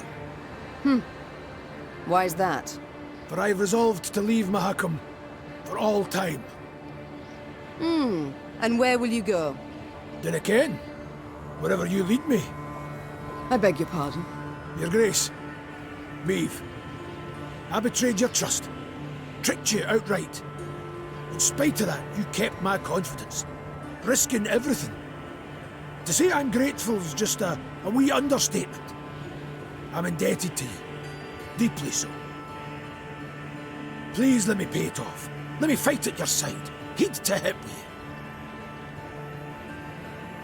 Gabor, vindictive I am not. Oh, thank you, Meve. Yet neither am I stupid. You may join our ranks, I agree. Yet trick me once more, in the tiniest manner, and I shall show you no mercy. Is that clear? Chastened, Gabor merely nodded to confirm. Meve extended her hand for the dwarf to kiss as a sign of submission. Yet he simply wrapped his arms around her waist and squeezed.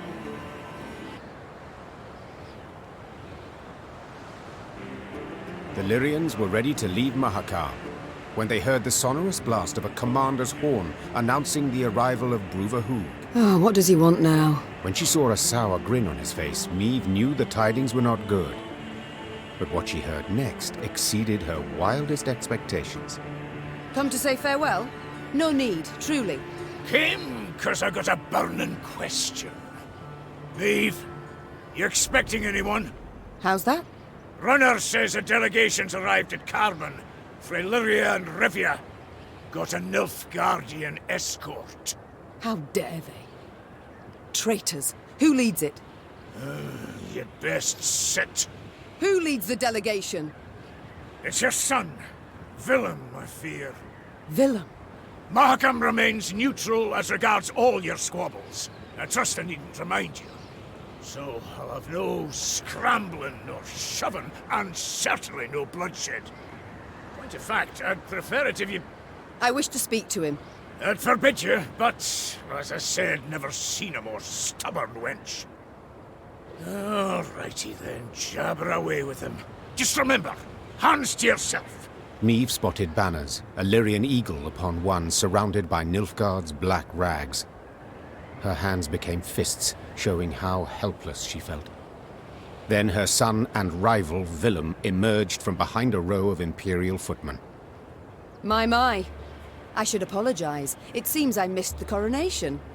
Congratulations, my son. Who was it who placed the crown? General Ebdahi? Count Caldwell. Ah, yes. Our elder statesman. Why have you come here, of all places? To acquire arms for Nilfgaard? As my official mission, yes. Yet unofficially, I wish to speak with you. I trust you've had tidings from the field. Edirn turned to ash and dust. Vizimir murdered Redania in chaos. Foltest forced to strike a pact by his vassals betrayed, Henselt the same. This limerick, will it come to a point? Why, yes. To the same as this war. Mother, I beg you, you must see it. Nilfgaard's victory is inevitable. Surrender now, and I shall show you mercy. For later it'll be too late. There will be no later. We shall repel them, drive them south at the points of our pikes. This we, Mother? Who precisely do you mean? You stand alone. I prefer to stand alone over standing with Nilfgaard, with the invader, as you do. Mother, in declaring for the Empire, I saved the lives of thousands of our subjects. And in so doing, our honor lost. Folk who had their huts burned down care deeply about our honor. Is that truly your belief? When I was crowned, a fact you deride, though that makes it no less true, I swore the good of my subjects would guide me. And a war we are doomed to lose cannot in any way benefit them. And slavery can. You know well the Blackclads put peasants in chains, like cattle. Reprehensible, I agree, but... And resettlement? Forced labor? Cruel laws that make death the punishment for the slightest offenses? Are those benefits? Well, answer me! I see I will not sway you, Mother. A shame, though I take comfort in the fact I tried. And now, adieu. Oh no, I, not you, will decide when this conversation is over. Oh, have we anything else to discuss? Are you perhaps aware that the Nilfgaardians tried to kill me? What? No, I heard only about an avalanche. Which tumbled down through no small effort of an Imperial envoy. Never would I have agreed to such a heinous act. I believe you. I'm heartened that, despite all we... I believe you because I believe the Nilfgaardians wouldn't ever have asked your opinion. Think on it, son. Are you their ally or their tool? I am the King of Lyria and Rivia. To serve my subjects' best interests, I am prepared to make even the most painful concessions. Might I leave now? Or is there more? Naturally. How did you know you would find me here?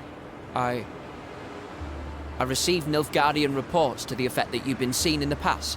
Oh, roses are red and so are your cheeks, my son. As ever when you're caught in a lie. Lyria is 2 weeks' travel hence. Had you received word only once I was here, we'd have been long gone from Mahakam by the time you assembled a force and completed the march. No. You were forewarned of our intended route. It means I've a traitor in my ranks. Another one. Get out of my sight, villain. And pray we only ever face one another on neutral ground. Meve struggled inside not to turn and gaze once more at her son. He'd changed since they'd last faced each other, grown manlier, and he wore the crown well. The Queen returned to her company. Her advisors shot her questioning glances, curious what she had discussed with Bruver. But Meve decided to keep the details to herself. One of them wore a Nilfgaardian lead around his neck. Until she knew who, she would have to remain vigilant. Time to march on. But in which direction? I've thought on it, Your Grace. We've strength enough to hit the foe, but still not the numbers to face him in open battle. So what do you propose? This war we cannot win alone, nor even with the dwarves at our side. But if we secure a victory, small yet symbolic, we shall show the other realms of the north all is not yet lost. Thus, I propose we attack behind the front lines, somewhere well clear of any major Imperial force. Where would you suggest? I'm considering Angren. To begin with, a thickly wooded marshy land, always helpful in clandestine operations. Secondly, the land strategically important, as it's the chief source of building material for Nilfgaard's fleets. All too little, I fear. Since we require a victory that would be symbolic, we must strike where it shall hurt, and Angren... Just recently welcomed a new regent, in the person of Count Coldwell, my third argument. Naturally, if Your Majesty wishes, I'm prepared to present alternatives to this. No need. We march at dawn. Meve had toiled, cajoled, persuaded, and gained the dwarves' support. She left Mahakam strengthened, markedly. Even so, the Queen was in a foul mood. For it was clear a traitor, a viper, nested among the Lyrians.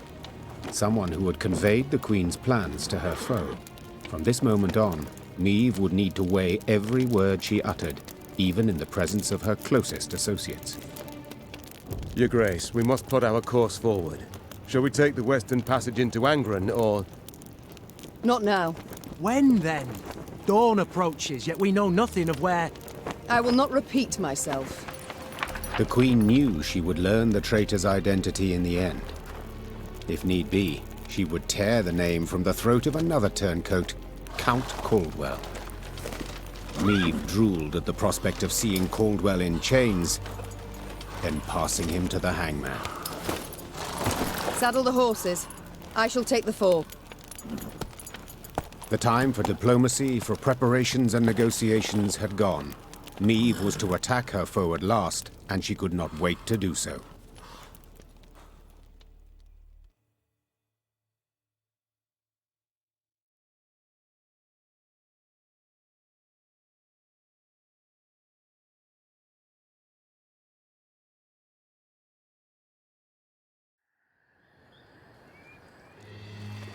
At long last, Meve's force reached Angren's marshy woods. Ever been? No. Count yourselves lucky. Are you certain we haven't lost our way? Alas, here there is no way. We continue south, that's all. South meaning the bottom. Should you ever venture there, I offer you this advice. Do your utmost to make no noise. Poor soul. His comrades cried out, reached out, but alas, amidst frothing waters they heard bones cracking, the moan of metal bent and crushed. What the... bloody hell, what was that? Rather not know, personally. Hold your positions!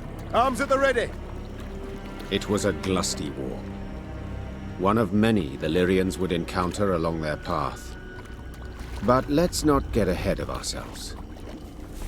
At last, Meve and her force stood upon the Yaruga's bank. To find and punish the traitor Caldwell, they would have to cross the river. Yet the sole bridge nearby was in Nilfgaard's hands.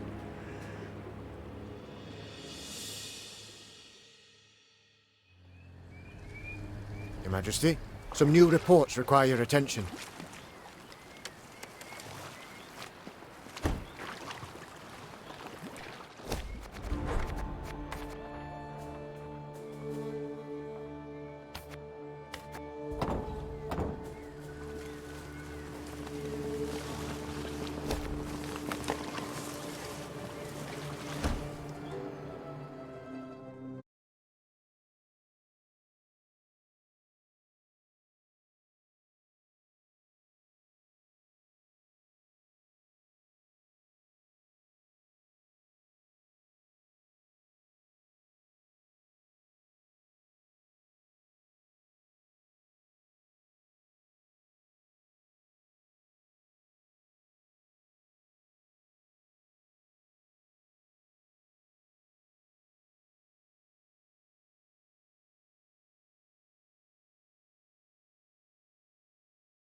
Όχι.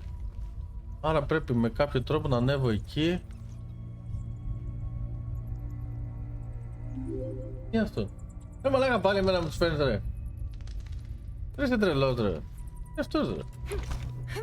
Τι είσαι ο γκρινιάρης.